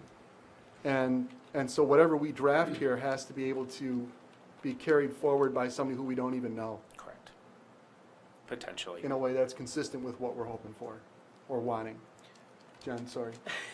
We're going to compete all night long. Right, talking stick. So as I'm reading this, I'm thinking, I remember our previous conversation when you were here and you were talking about offering a drink and dinner while the kids were practicing, because you knew a lot of parents were going away. And I'm thinking, as I'm reading this, well, this kind of makes it so you can't have that beer and brat combo thing, right? Because although you could argue that the brat is what you're reducing in price and the beer is full price, I mean, that's kind of splitting a lot of hairs that we don't want to get into. Am I reading that correctly, that would be? That's not my intent, and. Right. Yeah, and I think that the language that is causing the most concern is under G2. I think that under G1, multiple beverage for the price of one, you're not worried about that, are you? No. 2-for-1 drink specials, you're okay without doing that? Yeah, no. We Okay. want to get a new Zamboni. We want Okay. everybody to pay. And item 3, an unlimited number of alcohol beverages during a set time for a fixed price? You're not worried about that one? No, I'm sorry, what number was it? That was G3? No, I didn't have any issues with any of the other ones. It's except just for 2. That's the one where you're Yeah. concerned about it, and so the board can, the purpose of that is, again, the happy hour drink special. You know, for the next 1 hour, you can get a drink at half price. Right. And again, maybe that's not really something you need to be concerned about here. This is Right. not a tavern. So Sean, doesn't that really answer your questions on what you can do and can't do as part of the venues and different types of organizations that are coming in there? It absolutely does, Chief. However, just as I am replaceable, some of you, a few years down the road, may also be changing. So I want to establish what the spirit of the agreement is at this time. Well, it seems like we're all in agreement that it's the happy hour. So can we recraft 2 so that it speaks specifically to a happy hour pricing? You have at it. Go Well, for I mean, it. couldn't that just be the verbiage? What's that? Couldn't that just be the verbiage? I mean, is happy hour a common enough phraseology? Is it generally understood to mean a specific thing? It's not a legally defined term, no. Happy hour. Happy hour is generally a price reduction or a 2-for-1. It can be, a lot of different things can happen during happy hour. Happy hour is a time where you can have lots of different kinds of drink specials going on, and I've tried to capture them all here in 1, 2, and 3. I was gonna say, when I was at Purdue, they had Breakfast Club, which was Saturday mornings. That was their happy hour. So, you know, it's not just happy hour that these things can happen.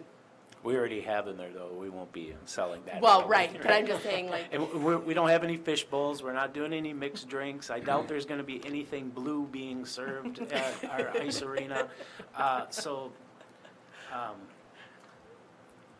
You know, we would probably charge a different price on, you know, during the week than we would for a Whalers game.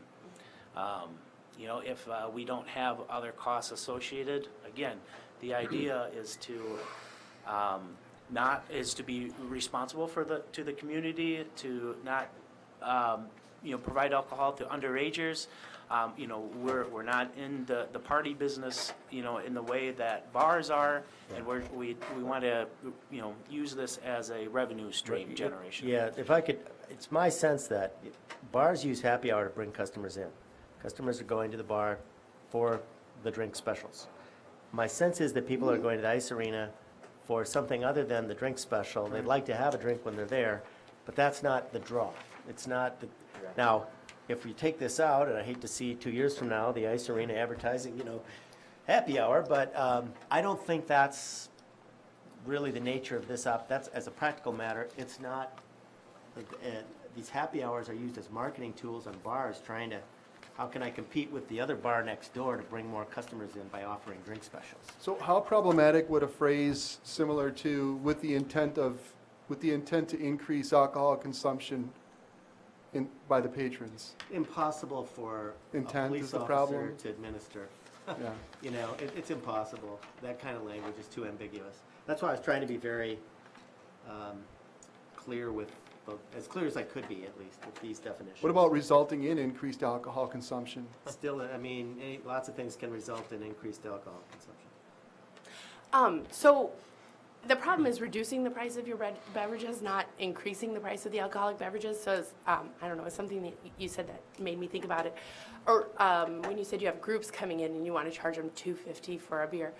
What if you reframe that to say your beers cost $2.50 and for practices and Whalers games you're charging $4, since the problem isn't increasing the price, but then for your Could your we just say that events. it's, I mean, that would kind of That's pretty solve the smart, problem, right? yeah. Charge everybody $2.50 except for when you increase the price. Right. I mean, I'm sure the just Whalers saying, like, fans would love then that the idea. language is good because it's really the reduction in price. It's those two words that are the problem that you're trying to address. So just Yeah, the reframe purpose it. is, excuse me. Oh, no, go ahead. The purpose is to not have happy hours and make this ice arena look like a bar. right. That's what I think we want to avoid. And, you know, the question is, do we have this anyplace else? We don't, but those are bars. This is a sports arena. That personally, I don't think should become a bar. And maybe I'm the one that thinks that, but there's a lot of kids there. Here's And these things are, it's all modeling for kids, so I think it needs to be in the right spirit, which you are, but we have this issue of how do we avoid happy hours, reduced price for a set amount of time. And I'm not debating you Yeah, on that. I just yeah. want to make sure that we're all, everybody's cool and we know what we're talking about here. We're on the same channel, it would be nice to have language that would confirm that, I think, because we can change, stuff can change down there, so that can change pretty fast. Yeah, but I don't think that the plan to ever have happy hour is, what he's saying is if they have a different group in, and they have a party, and then they'll charge less than they do some other time. Yeah. Yeah, But I don't this think language we have a allows problem for with that, though. What's that? This language allows for that now. I mean, he can charge $3 for one group and $4 for another. He just can't charge reduced rates at that same event, Right, right? yeah. So you're accomplishing what you want with this. You're also accomplishing the fact that he can't have a happy hour. He can't necessarily change the prices if he's got a Whalers game. You know, he wants to sell more beer. He can't lower it down to $2.50 at that event. Yeah, a definition, happy hour is like, yeah, it's a marketing term for a period of time. Yeah, so it's a marketing term, not illegal. Matt, any idea how much time you have in on this resolution? This one wasn't too bad, because No, but I mean, this whole process that you we're mean, going through with the I'm IC. going back how many years? Well, Just this most recent go-around? just this most recent, I'd say maybe 2.5 hours, 2.5 hours, okay, yeah, not including meeting time, right. maybe 2.5 hours. Yeah, if we spend much more time, it'll exceed what you're gonna make in alcohol. I'm fine with the language as it is, and I think that's where I'm gonna be on this issue. I think it lets you do what you need to do. So you're okay in 6 months, Sean's gone, somebody else has happy hours down there? No, it's not what this says. Jerry likes the language as it is with the happy hour prohibition, right? Yeah. Well, it's not a happy hour prohibition. Well, with it's- the alcohol Yeah. beverage I special like the language prohibition. just Yeah. as the draft here. The way you talk about changing Yeah. prices of different groups, we don't have a problem with that. Okay, That's just how you do your sales. fair enough. It's not a special price during an event, like Chief said, Okay. that encourages people to buy less, at less cost and drink more. And Sean, you can obtain a copy of the videotape of this meeting, and you can retain it at the at the Ice Arena office, so if you ever have a problem, you can say, see, we talked about it. No problem. Just when one of the officers comes in and they see, you know, that, you know, they know that the price of the Whalers game is this amount of money, and, you know, there's a alumni game or something else going on, and it's this amount of money. I just want to make sure that that's okay, and I don't want to have to go in front of the municipal judge for any reason. Then I'll be getting a call, so I think you'll be okay. And you can just say, here's a DVD, take it home and look at it back at the station. Yep. We won't have it, so. Very good. Thank you, everybody. Okay. Okay, so it sounds like we're ready for a motion on amending the existing license, which is resolution number 17-22. So moved. Second. Thank you. Any further discussion? All in favor? Aye. Opposed, motion carries. So that takes us to, was actually resolution number 17-21, which is approving the Class B fermented malt beverage and Class C wine and alcohol beverage license for Oregon Ice Arena effective July 1, 2017. Same exact conditions, but this would then be the permanent license, or the license that would be, they'd be eligible to renew on an annual basis. I'll make that motion. I'll second that. Any discussion? All in favor? Aye. Opposed, motion carries. Thanks, Sean. Thank you all. Sean, I'm sorry, can I say one thing, the last thing, Steve, about the safety violations? The last time you were here, and I forgot the gentleman's name, you were saying that the violations weren't being taken care of because of, you were a volunteer electrician, but when you look at the violations, they're also just things blocking exits, and I would just ask you to try to address those, please. Yeah, absolutely. Okay. I know you're not the facility manager, but Yes, I raised the concerns Thank you. to the others already, and Mr. Boudreau, I just want you to know that the electrical work is scheduled to be done on Thursday this week, and to my knowledge, all of the other items have been Okay. addressed. Great, Thanks, thank you. Sean. Thank you. Thanks, everyone. Sean. Okay, item 6, village attorney, village administrator report. Planning Commission items from the June 1st meeting. Where are those? It's, I think we have to find it here. It's 12B. Yeah. Okay, so we're on 12B, page 6 of our agenda. Planning Commission from June 1st, 2017. Jeannie, you're up. All right, item 1, discussion and possible action regarding consider approval for a conditional use permit application submitted on behalf of the Oregon Pool by the Oregon School District, which is the applicant owner, to allow for the construction of additions to house private changing rooms to accessible, so they're accessible to pool visitors from existing locker rooms, and to house exterior toilet rooms and mechanical space for a future splash pool. Splash. Slash pool would be typo. something completely different. For the property at 249 Brook Street. So I would make the motion that we approve the CUP agreement for Oregon Pool, 249 Brook Street improvements. Second. Thank you. Welcome, Andy. Thank you. Quick explanation.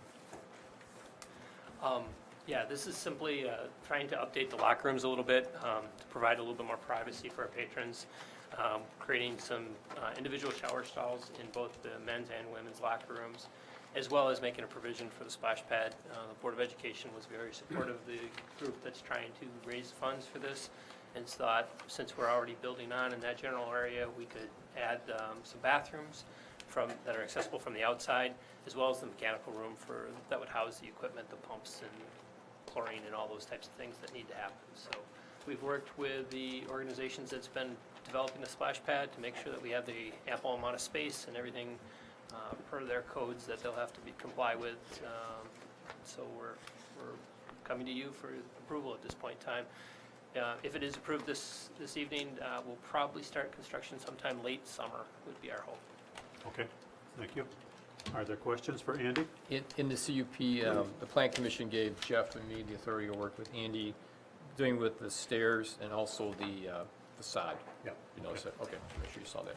So I'm just curious, with the outside turning out, kind of the insides turning outside a little bit, who's responsible for policing those areas, the facilities, once they're exposed to the outside wall?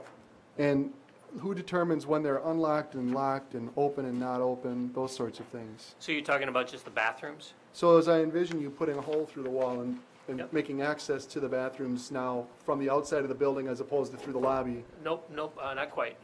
You're close. There's going to be 2 bathrooms that are accessible from the outside, but they don't go anywhere. Oh, I see. And those would service the splash pad once the splash pad is done.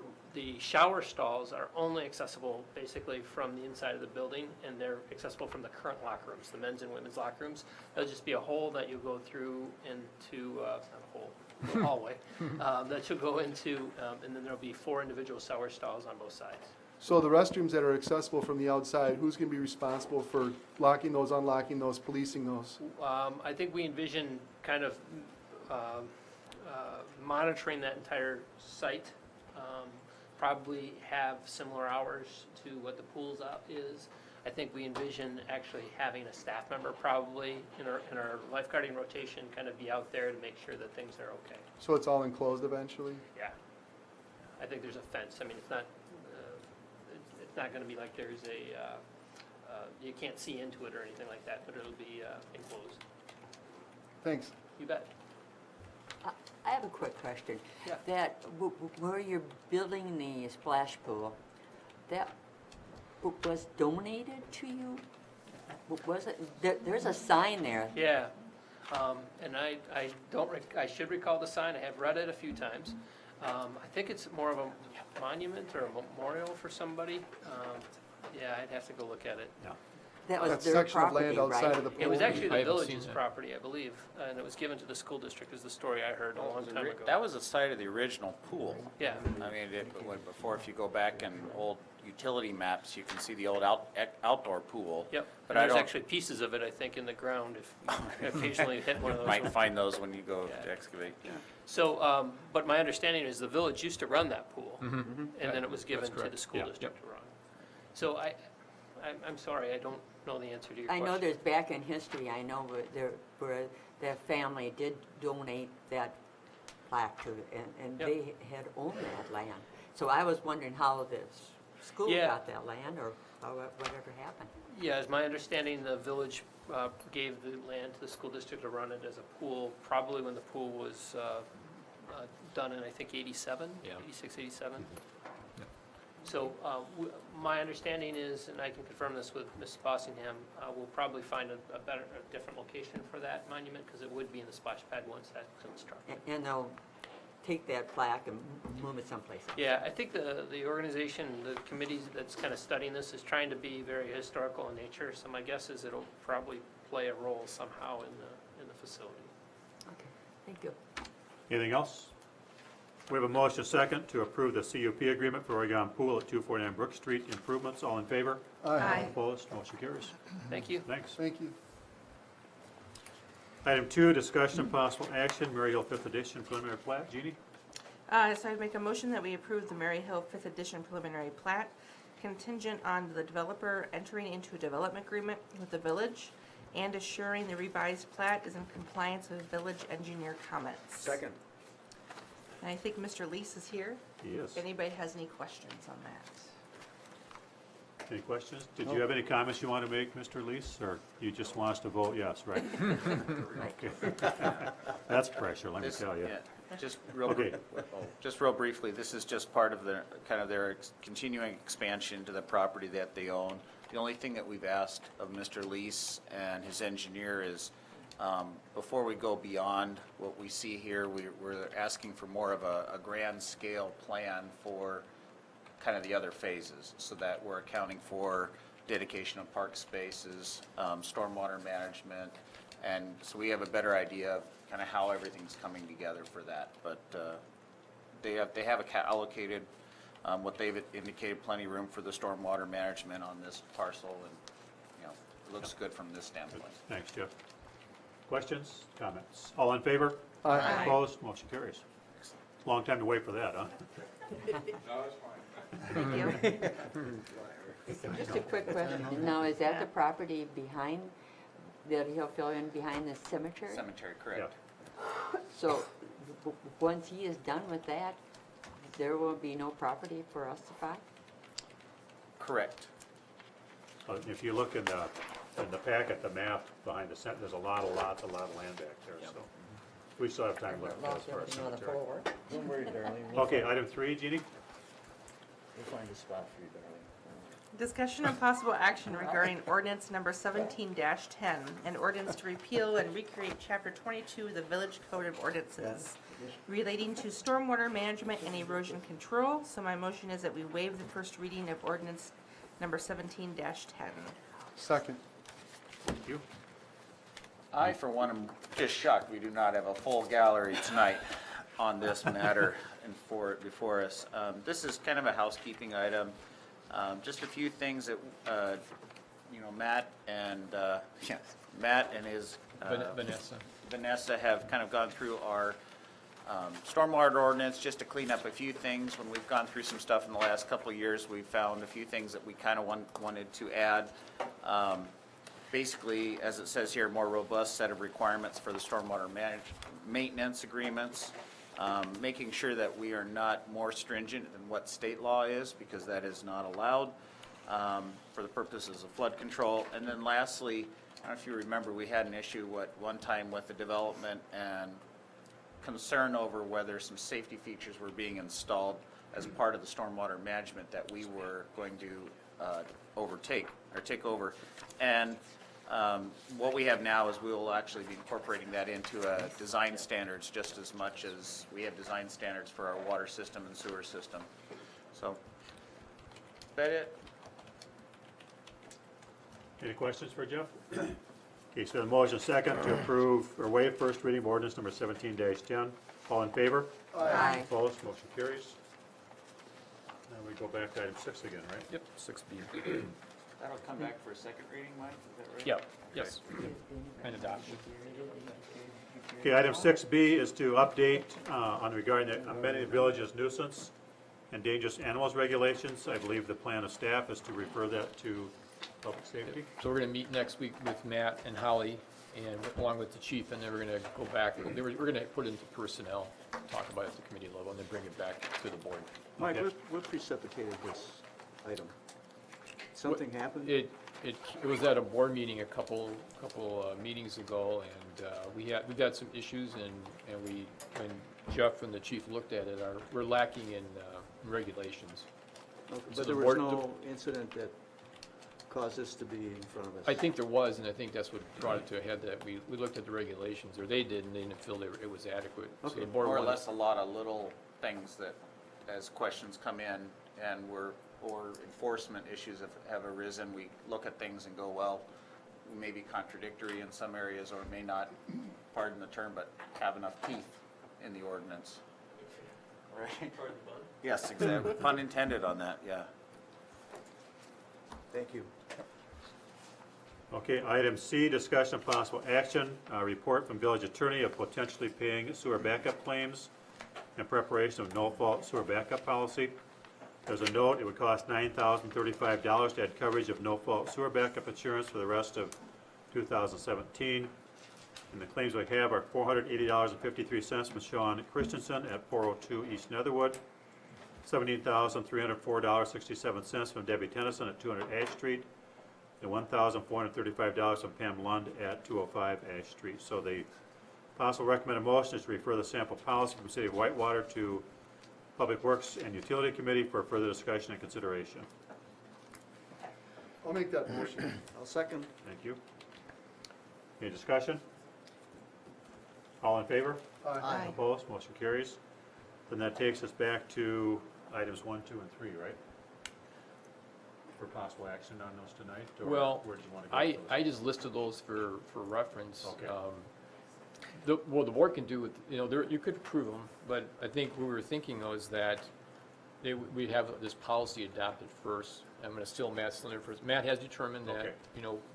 we can meet the public purpose doctrine, but we're recommending, rather than buying the insurance of sort of doing what Whitewater is doing, and basically self-funding ourselves. And that's why I put the amount on the agenda. It almost be Yeah. $20,000 a year to pay just for their premium for insurance.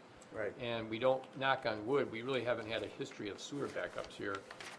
We feel we would like to have the Public Works Committee, Doug's committee, consider doing this sort of like a Whitewater approach and doing it self-funded. Okay. And So, I think having a policy in place before you act on these particular requests Okay. also provides some protection to the village on two legal issues that I don't have to get into unless you want me to. okay. So how soon will we get this all back for these people? To figure out what we're going to do?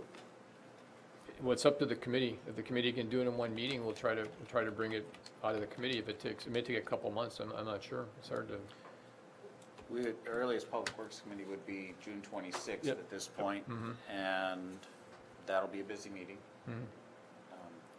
But we could bring it before that. Somebody did, I don't know if you had a chance to read this. This is really well thought out, what Whitewater has done. They've answered every time I'm reading it going, what about this? They seem to address it. I mean, you're not gonna pay somebody who is behind on their utility bills, for example.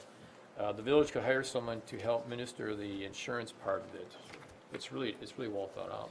One thing I'd like to add to it is, and if you were to act tonight, I'd make this recommendation that as a condition of getting a payment, the property owner would have to sign a release, Yeah.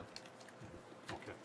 releasing the village from any further Claim. liability with Yeah. respect to that claim. If the board wanted to move quicker, Darlene, you could, I know the motion's there to refer it to committee, but you could direct staff to prepare it and bring it back. Well, I was just wondering, Yeah. the people are in the audience, and Mhm. I just wanted them to know Yep. the No, I'm- timeline. Yep. And just so the people in the audience, have you guys seen the policy that Whitewater has? Okay. It would pay up to, I think that one's up to, what, 7,500 I think so, per yeah. claim for eligible expenses, but you'd be having annual cap of like, this policy, I can't remember what it is. 30. 30,000. So you could establish an annual cap here at whatever level you think is appropriate. And actually, Jeff Rao had a really good point when we were talking about this, that on page 3 of it, let's say we had a flood, a major flood, this would not come into play. Yeah. And so, I mean, somebody, like I said, somebody really thought through when they developed this, so. Yeah, it definitely is very well thought out. I Yeah, liked it. yeah. But I mean, seriously, if the board wants to move quicker, you could direct staff. I don't really know if it would actually happen quicker because we'd have to try to do this within 2 weeks and. you know. Probably could. I mean, Yeah. we could just take the Whitewater policy and change from Whitewater to Oregon and add a couple of things here and there. The direction we would need from the board would be, are you comfortable with the caps? Yeah. With the 7,500 per claim and the 30,000 a year cap, or would you want to make some adjustment to those numbers? And if after further consideration by Public Works over time or experience, we can always go back and revise. Oh, yeah. So there's really no risk to directing staff to prepare the plan as it sits so that we can address the immediate issues now, and then work on amending it over time to make it make more sense if that in fact comes to light. And my intent would be if the board wants to wait on these particular claims until you have this policy in place, is when it's adopted, it would apply to claims filed on or after, and then we would essentially retroactively date it so that it would cover these claims. So if you want us to move along, we could actually get this ready for a recommended approval at the June 26th Public Works meeting. Yeah. And then for sure. I'd make that Yeah. motion We to have a direct motion on staff the to prepare table. that. I'm sorry? We have a motion on the table right now. Oh, what is Yeah, it? the one that's in the packet. To refer this to Public Works, right? Yeah, and actually. So we can just vote that down. Well, it's fine. I mean, the board wants to direct us to have the policy prepared for the committee's action. You can just direct us to do that. Okay. I understand Okay. that. So just vote yes on that motion, you'll have it ready for the Public Works. Yep. As long as Matt, you can, because I mean, the majority of work in here is Matt, other than us reviewing it and maybe We some can comments. do that Yeah. for the Okay. June 26th meeting. So that way then it'll June go to the 26th. committee. If the committee finds it acceptable, it'll come out for a Yeah. vote on July 10th. Yeah. Matt's gonna be really busy We're keeping busy. for our next two meetings, so. Yep. Okay, so any further questions? I have a question, and this may be after we vote on this, but I'll let you decide. Is there going to be a procedure for addressing claims? Yep. If you look, Or I should say paying claims also? yep, if you look at page 3, J, and I'm not sure, we'll figure out who it is. We can actually hire somebody, an independent insurance adjuster, to look at them, If you want. if you want. And I think we'll probably do that. I mean, as far as receipts, things like that. Values of Yeah, that's what I'm items saying. and I everything think- like that. I think when Jeff and I were talking about this, the one disadvantage of being self-insured was we were gonna have the insurance Right. company as the processor. We can hire somebody to do that. Probably still be money ahead. Well, I'll leave that to staff. Yeah. Well, I mean, that's gonna be, we're gonna recommend it as part of the policy. That's fine. Yep. That's fine. It's just, I just wanted some mechanism Mhm. to make sure that any claim was backed up with Oh, valid yeah, paid receipts. absolutely. Yeah. Yep.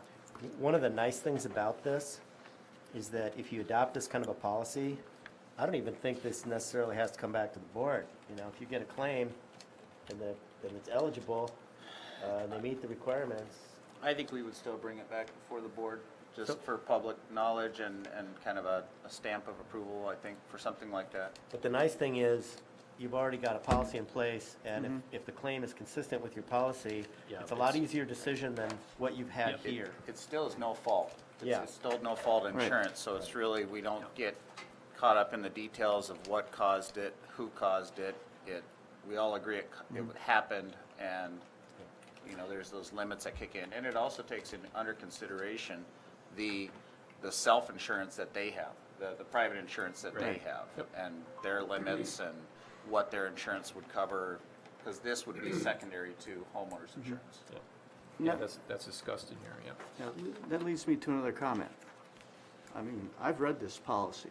It seems very good. Mhm. I heard Mike say he thought it was very good. Jeff, your feelings on it? Yeah, I read through it. I had some comments of just some things that I thought, want to make sure, just like anyone who reads through this, kind of I have things highlighted like, okay, we may want to expound on that a little bit, but, when Mike first approached me and said that we were considering, you had this and we were considering it, self-insurance, and these are always really great, and we've been very blessed to not have what I call a major claim. But, you know, if we had a situation happen and we had 10 residents affected, you know, $30,000, assuming we haven't had anything else, amongst 10 residents is not really gonna go very far. It's something, it's nice, but I think it does provide us a nice cap, and like Micah said, we haven't had this much of a problem over the years. And, you know, I think it's a good plan. Does it offer a mechanism for paying less than someone asks for? That's why I think, again, I think one of the critical things is that we would hire an independent adjuster. All right. Because otherwise, I mean, the other thing the board could do is we could just get the no-fault insurance and pay, but paying $18,000 a year. No, I looked at the cost of that and I went, it's ridiculous. Well, a lot of years there are no claims. Well, plus, That's why you, exactly. plus there are what, 3 or 4 pages of exclusions? You know, I mean. Well, the no-fault insurance actually truly is a no, as it's been explained to me, and I've met with the individual, is kind of a, you know, that they look at it and they're writing off a certain amount, saying, well, on average, they don't have many claims, and, you know, there really isn't the burden of proof as much as, there's always the adjustment. Someone always believes their couch is worth $1,000 when it was kind of a throwaway couch in the basement or something like that, so. Anything else? So now you're saying that on June 26th, that Matt will come back with this City of Whitewater no-fault thing, and then on July 10th, that we'll vote on it. If the committee makes a recommendation, yes. Okay. Yeah, it comes to committee on 26th. After that, it depends on what the committee does, so. Okay. We'll vote for that. I'm okay with that. All in favor? Aye. Opposed? Yep. Yeah, I'm an aye. I think I actually made both motions, so I'll, The I didn't motion, accept your second motion. thank you. the motion I took to, care of that. Took you off the table on Thank that you. one. the motion to refer was already voted, and we just know we're gonna bring that, the Yeah. policy. Yeah, Okay. We're fine with I it. also want a copy of the video because you said that I had a good point. And Did I I want to say go on record to that. Okay, so do either of you have any questions? That was an awful long time to sit there. That would be on June 26th. Well, I don't think they need to come to the June 26th. No, I mean, it's up to you whether you come or not. You're certainly more than welcome, but this policy will go to the committee to discuss for referral to the village board, hopefully at the next village board meeting on July 10th. One thing I would suggest, we haven't really talked about this to expedite matters, is Mike or Jeff, if you could make sure that they've got everything in they would need to under the policy, so that, assuming it's approved by the board on July 10, you've done everything you need to do, you've submitted what you need to submit, so that the board could, even on that same night, go ahead and act on those 2 claims. Is it 2 or is it 3? 3. There's 3 There's claims. 3, yeah. What Whitewater does is their utility budgets every year $30,000 Yeah, to cover this. So they've got it in the budget every year, it's available, so if you get a claim, you get up to 30,000 in claims, you've got the money on hand. yeah. I assume you'd do something similar here, and then if you don't spend the money, well, you just budget again for the next year. We budget, but it's not something, I think we discussed this, we would not plan on carrying that over to create a, you know, Surplus. a rollover minutes type of scenario. So it wouldn't go to Public Works then? No. So then, could they get a copy of it? All those 3 people get a copy after you? Of the policy? Absolutely. When it's okayed by Sure. the board? Absolutely. So Well, they understand it all too? It'll all be online. yeah. Yeah, they And can they've get it already all got the same Whitewater time we do. policy, which is very similar to what this is going to be. Right, Yeah. right, okay. Yeah, they'll have access to everything, And I, basically same time we do. and Debbie, you're here tonight, right? And Pam? Okay, I just want to let you know that we did run the root cutter through that area recently, or just within 2 weeks ago. So I know you kind of want to keep track of that and everything like that, so I just want to let you know that we did that, and at least for now, we're good. And then I just have a question. The work that's going on Jefferson, is that going to affect my road? No. What are they doing? They're doing water main replacement. And the only thing we're doing to the sanitary sewer is rebuilding the upper 1.5 to 2 foot of each manhole. So it doesn't change anything performance-wise of the sewer. And we've had that entire stretch televised, just to make sure that we don't have any major problems there while we're tearing the road up. One question, so if this is approved on July 10th, that would backdate for us that we would get reimbursed, or is that a whole other? Yeah, Matt said we'll backdate it so it covers your claims. That's when it will start, is when your claims started. when the It'll cover project up to whatever amount Yeah. is justified through the plan and. So with regards to assessing the damage, have you already started the cleanup and the repair and the rebuilding? So we've kind of lost our ability to do any sort of impartial assessment. Would we just take their claim at their word at this point for this particular case? We have quite a bit of information. I asked when it initially occurred, I always ask that, first of all, we always apologize because that's unfortunate it happens, but then we also ask for, take lots of photos, which they've sent us, also document everything as far as any kind of things that they're throwing away, any costs that they're incurring, just because we know that it will likely result in a claim. And so we just want to make sure that, I think my direction to them at the time was, first thing is always health and safety, and making sure that things are being cleaned and we're not developing a mold or a, unsanitary type condition, but at the same time documenting everything. And they've done a nice job with that. So you have enough documentation to substantiate their claims? I'll review all the documentation we have. I think there are certain things like, Ms. Tennyson, I think, that there was a little difference between what the claim was amount versus what we had for receipts, but we'll go through that and we'll work with them on everything, because we have to have the documentation back up for our records as well. So you'll let us know if there's anything more? Absolutely, yep. Now that we have a direction to go, I think that'll help things a lot, but. My only other question is from what I read in that Whitewater thing, so if you decide to grant us the money, it's a one-time thing. What if I have that problem again, because it's happened to me before? What's been happening? Right. Is there a limit here on the number of? That address, I didn't see. We don't recall a limit on the number of, Yeah, no, it's a one-time only. one Yeah. lifetime? One time only unless it's sold. And So so the- that was one of the things I've highlighted.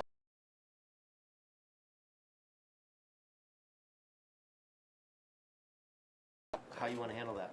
If you want to lift that cap? It can be, typically it's per occurrence, but, But that's not something that would necessarily slow us down. That's something we can amend later, because we know what we're dealing with right now. Right now, we're dealing with this one event, and you've got money out already that you need to be reimbursed for.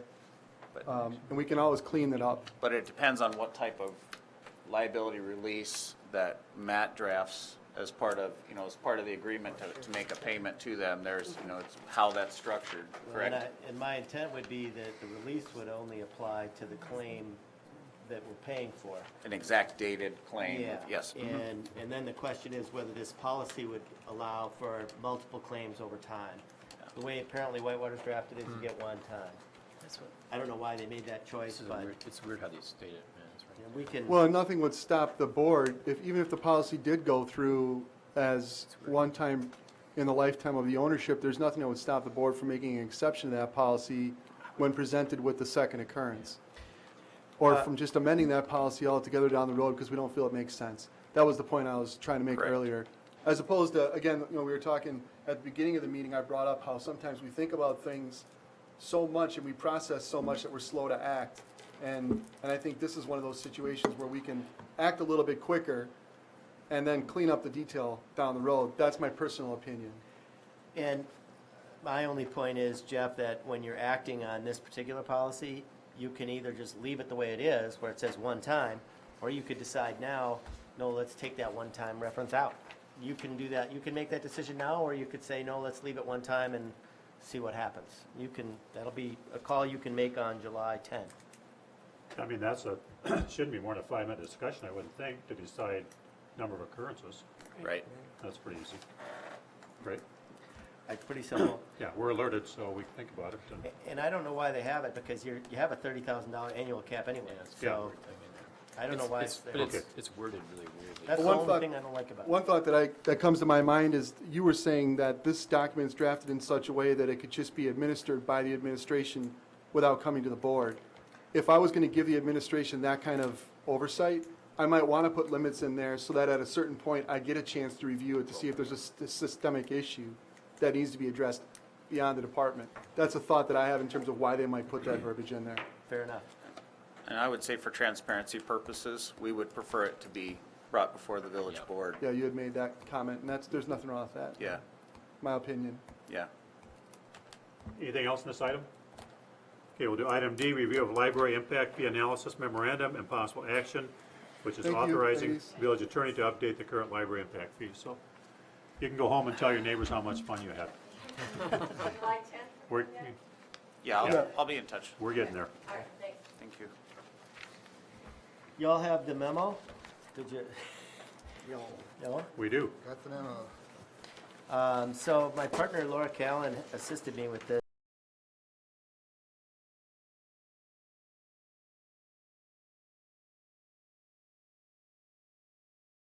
Might make adjustments to that. When the impact fee was originally enacted, I don't know, 10 years ago or 20 years, it's been a while. It's been a while.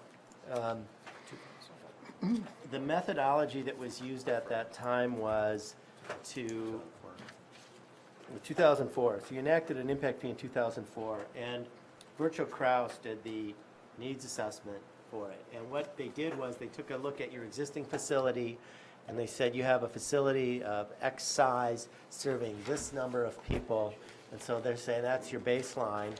And then they made an assumption about the what construction costs are, and calculated just a fee going forward for, okay, so right now, every resident has bought into X number of square feet of library, so every new resident has to buy into that same amount of additional square footage, and that's the way the fee has been working. We now are at a transition point where the village is considering building a new library. I think the level of service that would be provided by the new library is going to be at a higher standard than what you have currently. That's one change that's happened. Another change that's happened is that construction costs are higher today, we think, than what was assumed when this needs assessment was done.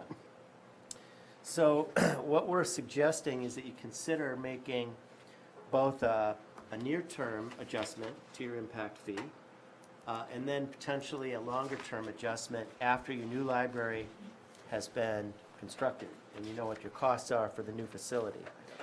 The near-term adjustment to the fee would use the same methodology that your existing fee is based on, but we would provide updated costs for construction. I can't remember what it was, but it was like the cost for construction. It's $1.22 in 2000? $122 per square foot $122. is what was used then. Yep. What we heard, I think, when Nikki talked about what they're finding about construction costs is that, I think you said that you were thinking it was going to end up being more like $240 a square I foot. think that's a pretty reasonable number. Many libraries in the area have had costs that were markedly higher, if Okay. you refer back to that document. And so you could, if you want to, implement an adjustment to your current impact fee, where the only change you make to methodology is to just revise the estimated cost of construction that would apply to building a new library at your current level of service, recognizing that the cost of construction is more like $240 a square foot instead of $122. And if you make that change, then for some period of time until you change your fee again, you'll be collecting a fee that more accurately represents what we know about construction costs. The next change that you could consider would be to change the methodology that you're using to one that is described in this memo as kind of a cost recovery method, where once you know what your costs are, and we'd have to do, this would be a more extensive needs assessment, where we would determine, what size facility you've constructed, what cost that facility is, and some portion of that facility would as I understand it, we would consider to be kind of excess capacity that we're building now.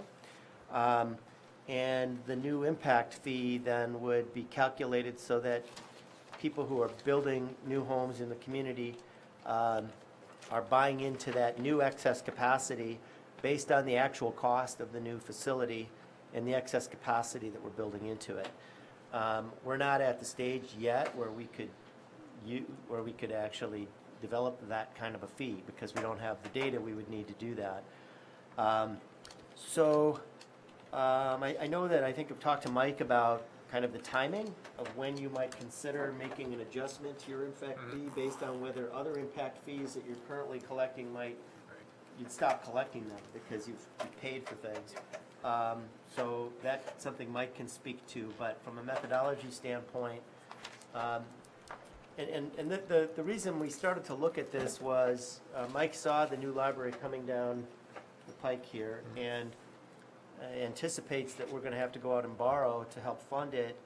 And he asked, well, how does that work with respect to the impact fee? Do we just keep collecting that same fee, and can we then use that fee to pay debt service? And how does that work? And so that was where the question started, and these are the conclusions we came to, that you can keep using the existing methodology, but it makes sense to revisit the assumptions and update them.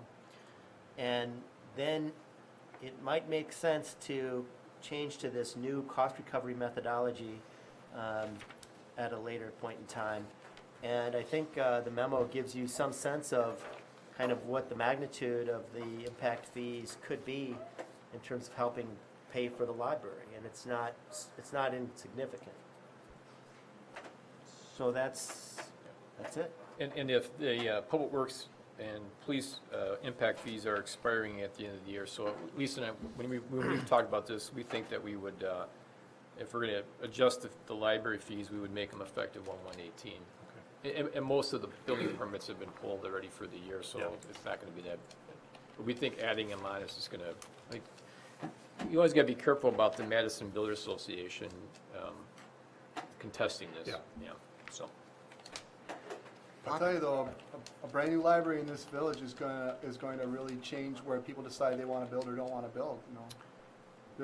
It's going to create a lot of demand for the land that's in the village, which is going to increase the cost, which is going to increase the profit margin for developers. So everybody wins. When we go down this road. I agree with that, but every time we do these, they will express concern about impact fees. Well, that's kind of their job as advocates. But we thought the other two come off, and then we raise the library. It's almost, I don't know if it's a wash, but it's pretty close. Yeah. Okay. Ideally, the overall amount of an impact fee that you're paying in association with a permit won't change as dramatically if you time it that way. Exactly. And I would be careful.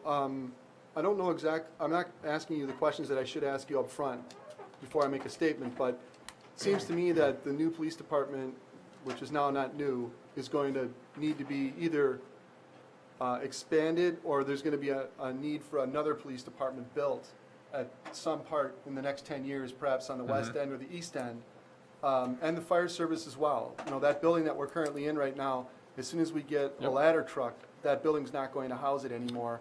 So I would be careful not to stop collecting police and fire impact fees, because I think we have a future need that isn't here yet. But you have to do a completely new impact analysis or need analysis, because we're collecting it. The debt's running out. This is last year. The debt will be 2018. Well, I'd suggest maybe that now's the time to start that analysis, because I wouldn't want to wait 5 years and realize we have 5 years to figure it out and we lost 5. Right. So, yeah, and what I'm hearing is the same kind of analysis we did for the library, maybe you have to start thinking about other not facilities. waiting. Yep. Because right now, the way I'm seeing this is, my personal opinion is we need to be aggressive to catch up the work that we didn't do the last 12 years, so that we're in the position that we should be in to build the library. And thinking that forward, I'd want to make sure that we're preparing for that next horizon that I already see coming. The only danger, I think Matt will agree with me, is that when we do it for the library, we're gonna have the debt, we're gonna know what we're gonna be paying, and we're gonna be using impact fees. If we start collecting impact fees and they switch legislation again on us, where they give us, like they give us 7 years to spend the money like they did, then either you gotta do something or you have to refund it like we did, so. It's good caution. We need to be careful how we do it, that's all Yeah, I'm saying. that's good caution. Yep. So the library impact fees are only towards building? They're not towards paying for the land too? It's, We can use it towards the land, I believe. Yeah, and But so, we probably would rather use it towards the building or the architect and so forth like that. well, the limitation in terms of impact fees really comes into on the soft cost side. So there are limits on how much you can spend on architectural services, for example. But for the capital cost, which includes the land and the building, that's where we can use impact fees. And how much is that? How much do we have as the library impact fees? I mean, we currently have, Yes. I think it's, 100 and, is it in here? yeah, it was in here. So while they look, I think it's, we need a motion No, but what's the gross amount? to authorize the village attorney to update the current library impact fee. Do we have that motion? So moved. Thank you. Have you presented the motion? Because I don't think I caught it. I thought I heard you say two different things. No. It's in our So- agenda. Let's take it one at a time, just to answer your Yep. question. Go ahead. So Darlene, I'm sorry, ask me the question. Are you asking how much we have in the bank for impact fees right now? The library impact fees. About $254,000, not including interest. We have to spend about $107,000 of that by November, otherwise we have to refund it. Okay. Sorry, I misunderstood your question. Okay, thank you. And by the way, the resolution you adopted at your last meeting, they adopted that resolution on, authorizes the village to apply those impact fees to the purchase price for the former Methodist church property once certain conditions have been satisfied. Right. Yep. So we can use those impact fee dollars to help pay for that land. Just so I understand that question, how will population projections be used in the calculation of the fee? Will they be or not? They will be. So I should have mentioned this, that when I received the memo, because there's a lot of population estimates and housing and everything, I had Mike Slavin look at it. He agrees with Laura and Matt's projections in the memo. And I think that's particularly important when it comes to the cost recovery methodology. Population projections aren't really used right now in your current impact fee. It's just every new person pays X dollars forever. The problem is that particular methodology doesn't necessarily work so well once we build the new library and we have a known cost and a known facility that we're expecting to serve us for a particular time period and serve an estimated X number of new people. So that new fee would be designed to recover from a specified number of new residents over a specified time period, their share of the cost of building that library. Compared to our current fee, which is just forever, we just collect this amount. And it's based on a particular date, is it not? In 2030 or not? Well, the cost recovery methodology, That's what she was, I think, is going to have a particular time frame associated with it. Time frame and population projections. Yes. Okay. And that fee also may have to be adjusted at some future date if projections are panning out differently than what we assumed. To your question, Jeff, there is no motion on the table yet. This is for information at this point. At some point, you'll have to decide if you want to direct. I actually have Do you it. have that? Oh, go ahead. Authorize you to update the current library on the I agenda. thought we had a motion. Yeah, I was trying to move things But along. so my question was, though, when you're updating the library impact fees, you gave us two proposed methods of doing that. One, the cost recovery method, and the other, just a straight line increase from $122 a square foot to $250. Which is the one we're talking about now. That's the one you're gonna update it to.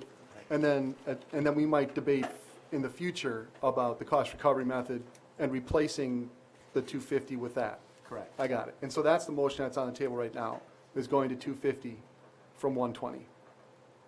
Yep, yes. Okay, 240. $240? Yeah. Yeah, the motion and second, as I understand, is to authorize the village attorney to update the current library impact fee.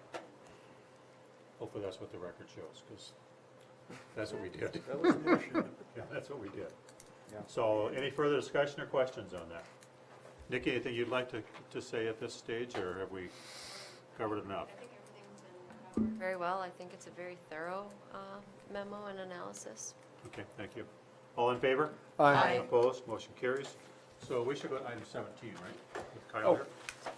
here? I think you could go and, yeah, I don't think there's anybody else in there. You're right. Yep. Yeah, okay.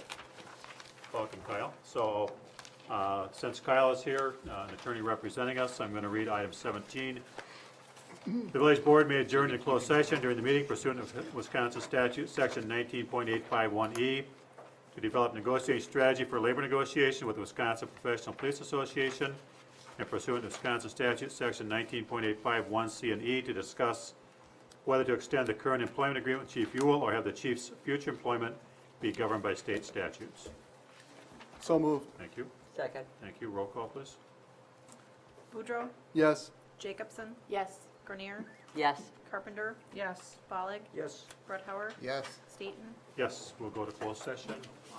We go across the hall? I did set it up for you to do that. Probably just easier to Across the go. hall? Yeah, I Yeah, think so. okay.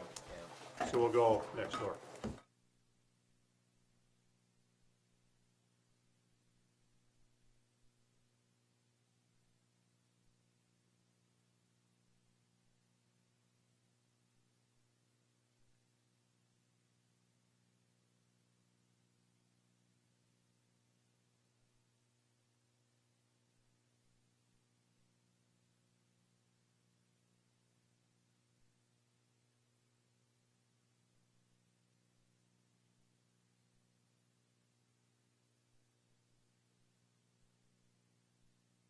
No problem. Have you seen that guy blow his hat off?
The other ones are over. The other ones are over, you know. We're back. Welcome back, everyone who's been watching. We were in closed session a few minutes. We're now on item 7, approval of minutes, of which there are none before us. Item 8 is approval of vouchers. We have vouchers tonight in the amount of $1,255,153.63 for approval. So moved. Second. Thank you. And that was, it was revised because we finally closed on the church property today, so that's why we had to revise it. Questions? Seeing none, roll call, please. Grenier? Yes. Pollak? Yes. Staton? Yes. Jacobson? Yes. Farquhar? Yes. Carpenter? Yes. Boudreaux? Yes. Thank you. Item 9 is community input. Anyone who would like to address the board tonight? Seeing nobody's interested, we'll go to item 10. You warm out, Steve. Proclamations and announcements. Board comments. So I have a comment to make. You all might be seeing a rental ambulance driving around the village. It's because the new ambulance that we bought is having some electrical problems. And while we figure that out, we're renting an ambulance, but it's at the expense of the company that sold us the ambulance that's having the electrical problems. So we're on it. Good, thank you. Anybody else? Yeah, thanks, Matt. Item B, staff comments. Oh, sorry. Go ahead. I just had one change. If you look at the summer schedule, I had possible village board, library board joint meeting on July 31st. That actually should be July 17th. And then get rid So, of F. Come back to that. Is it right that I have 2 June calendars? Did you give us a July calendar? No, Okay. no. And then the 31st, it could be a meeting or just an open night. We'll have to see. That's why I have on there subject to change, so. Okay, and tomorrow night at 8:30, lighting of the Tin Man Water Tower Yeah. downtown. Yep. Free ice cream. Probably a Let's see. little earlier than 8:30 though, isn't it 8:15? The agenda said 8:20. Actually, Okay. yeah. You can afford free ice cream. I mean, it's not gonna be dark, Jeff, until Right. 8:30. Yeah, we're gonna have First to you have have the Steve stretch it community out, day. Yeah. talk I mean, very, very slow. Community ban, then ice. Okay, item 11, communication, miscellaneous business, police department reports, K-9 report, school resource officer reports, summary of major crimes, and investigations activity report. Any comment on those, chief, or any questions, anyone? Yeah, I'm not gonna make any comment for sake of brevity unless you have specific questions on those. All I can say is that we're working hard, we're busy, there's a lot going on, and I can tell you the officers and the detectives are doing a great job, so I've been proud of the work they've been doing. Your reports are very helpful. Yes. I did have one question. There was, on this, when the K-9s were at the school, they had a hit on a locker, I think in the locker room or someplace, and the school wouldn't let you Yeah. talk to the student, let the officers talk to the student. Why was that? That was actually, I read that was in Josh's report, Brian. Yep. If there is nothing found, they would prefer not to pull them out of class at that time. Okay. So we Just didn't find curious. anything in there at that time. I mean, there's, a lot of times in those cases, there's a residual odor on the clothing. Yeah. And that's what the dog is hitting on. So, but there was nothing, there was no drugs actually found in there, so they preferred not to pull them out of class. So Okay. we're working in cooperation with them. Yeah. Okay, good, thank you. So item B, again, chief, some comments here. Optimus Award, Officer of the Year, School Resource Officer Kyle Shuey. Yep, I just wanted to bring this up. We did do a presentation at the Optimist Club last Thursday night. Officer Shuey, this award, we don't have any other awards right now except for the Optimist Award, no. And so it's kind of one of those awards where it's very a distinct honor to do this. It's the only award we have, like I said, but it's the only award that's voted on by the peers. We have no say as a command staff level. It's all voted on by their peers. And Officer Shuey has been with the department for almost 2 years now, I believe. And he was able to become a school resource officer. And I just wanted to tell the public and you guys what a great job he's been doing, what an honor it is to get this award, and just share some of the thoughts that his peers gave about why they recognize Kyle. And some of the comments were Kyle gives back to the Explorer program by now being an advisor for the program. So he used to be an Explorer, was hired by our department, and now he's the advisor for the program. So that's been fantastic.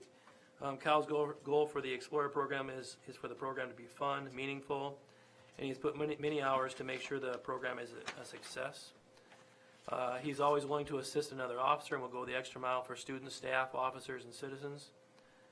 He's fully capable of taking criticism from school and parents and makes improvements to his position as needed. Kyle is always willing to work overtime, which helps lessen the burden on other officers. He always has an upbeat attitude, is a model officer, leads by example. He's patient, kind, and professional.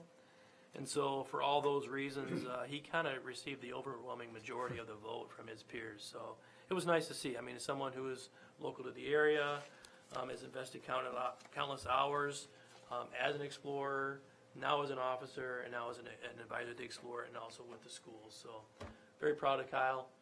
It was a nice award to have presented to him. And so, and on that note, we are in the middle of developing an awards program for the department. I think it's important to recognize the department and the officers, and it's something that I think that I would like to bring maybe to a board meeting or something like that, so I can present, these awards that these officers are going to achieve and earn. So, yeah. That's it. Thank you. Yeah, and give him our congratulations. I mean, we're all proud of him. He's a local boy. I mean, to be on the force 2 years and get this award, I think, is very commendable. Yep. Kyle's a good man. He does a good job. Did you have him as a student, Steve? I did. Can't believe you didn't lead with that. His dad, too. How about his grandpa?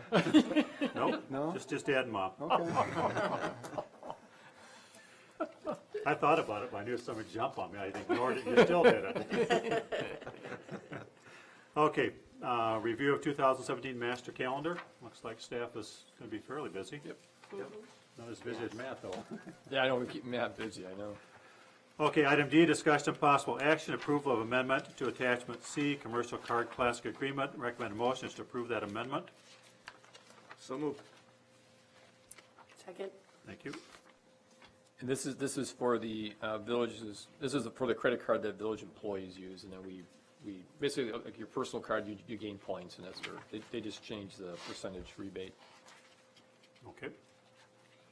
All in favor? Aye. Opposed, motion carries. Item E is an FYI, my appointment of Tim LeBrun as a school district representative on the park board. It's a newly elected school board member. Item F, review of investments, connection fees, impact fees, and building permits. You can tell Lisa we had a lot of questions, but she wasn't here. I will tell her that. 11G, possible discussion, possible action, Staley Plumbing and Heating Annual HVAC Maintenance Contract. Recommend motion is to approve that in the amount of $9,564. So moved. Second. Thank you. How much did it go up, Jeff? It went up, that's a good question. It was a couple percentage points. It was not very significant. Okay, thank you. And, I question this a little bit because we do pay this on a monthly basis. And the feeling has always been, what are we getting per month? Because they really they come out and do a spring and a fall maintenance. But when you consider we have basically 6 facilities, including the post office, many of these facilities have multiple units, and they go through all those units, clean up, replace filters. It takes, I believe, 2 guys almost an entire week, about a guy and a half for an entire week each time. As long as you feel that it's preventing. It is, this is a tough one. Staley's local, and we like to use local, and I think we continue to use them. I do keep them on their toes and keep them honest at times. He does get busy sometimes, but we're continuing to work with that. But I'm comfortable recommending this. Any other questions or comments? Seeing none, we have a motion and a second to approve Staley Plumbing and Heating for the annual contract. All in favor? Aye. Opposed, motion carries. Thank you. Item H, discussion of possible action on approval of 2017-2018 renewal alcohol beverage licenses. Chief, you've been through all these and no Yeah, red the only flags, note right? that I'll make on these is on the second page, Charlie's on Main. They were not in compliance because they didn't have the current license displayed. I did check with Candy, and they do have the license. It was just not displayed. And then Maria's Pizza, the owner, John, has been very ill, and they haven't been open for, I don't know, over a month now, so I haven't been able to inspect their license. So. Okay. So is Charlie's going to get that displayed appropriately? Well, he said he was, and I gave him a week, and it still wasn't up, so. So now what do you do? Now, what do you do? You know, this is, it's a thought that comes to my mind, and I'm just going to throw it out there, not that we have to debate or discuss it now, but Maria's has been a staple of this community for so long. And given the situation that they find themselves in, I just wonder if there's something that we as a board could do to recognize them for what they've done for Oregon, who they've been in Oregon. Just a thought, just something to mull over. In fact, I have to add just a comment. Our exchange student that we had in 1985, his daughter's staying with my our youngest son, and he's coming over next Friday, and he wants to go to Maria's, but I don't think he'll be able to because he can remember that when he was here in '85. Illness issues, I guess, is why it's closed right now. He's back home now. Yeah, hoping to reopen. Yeah. But uncertain as to when. So, okay, we better go on with these. So we can take these as a group. First is Class A beer, fermented malt beverage, and Class A cider only. Quick Trip 302, Quick Trip 372, Quick Trip 731, and Stop and Go. Need a motion, please? So moved. Second. Thank you. Any questions? All in favor? Aye. Opposed, motion carries. Class A combination, fermented malt beverage and intoxicating liquor, Bill's Food Center, Mahen Shivanti, that's Mahen's Liquor, J.L. Richards Meats, and the Chocolate Caper and Quirky's Custom Bakery. So moved. Second. Thank you. Any questions? All in favor? Aye. Opposed? Motion carries. Class B combination, fermented malt beverage and intoxicating liquor. Headquarters, Legend of Bergamot, Senior Peppers, Mulligan's Bar and Grill, Oregon Bowl, Ace's Main Tap, Charlie's Main Event, and Scout Enterprises, which is Holstein Kitchen. So moved. Second. Thank you. Any questions? All in favor?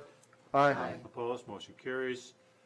Class B fermented malt beverage and Class C wine, Keen Beans, which is the Firefly, La Roca's Pizzeria, Maria's Pizza, and Ziggy's Barbecue Smokehouse. So moved. Second.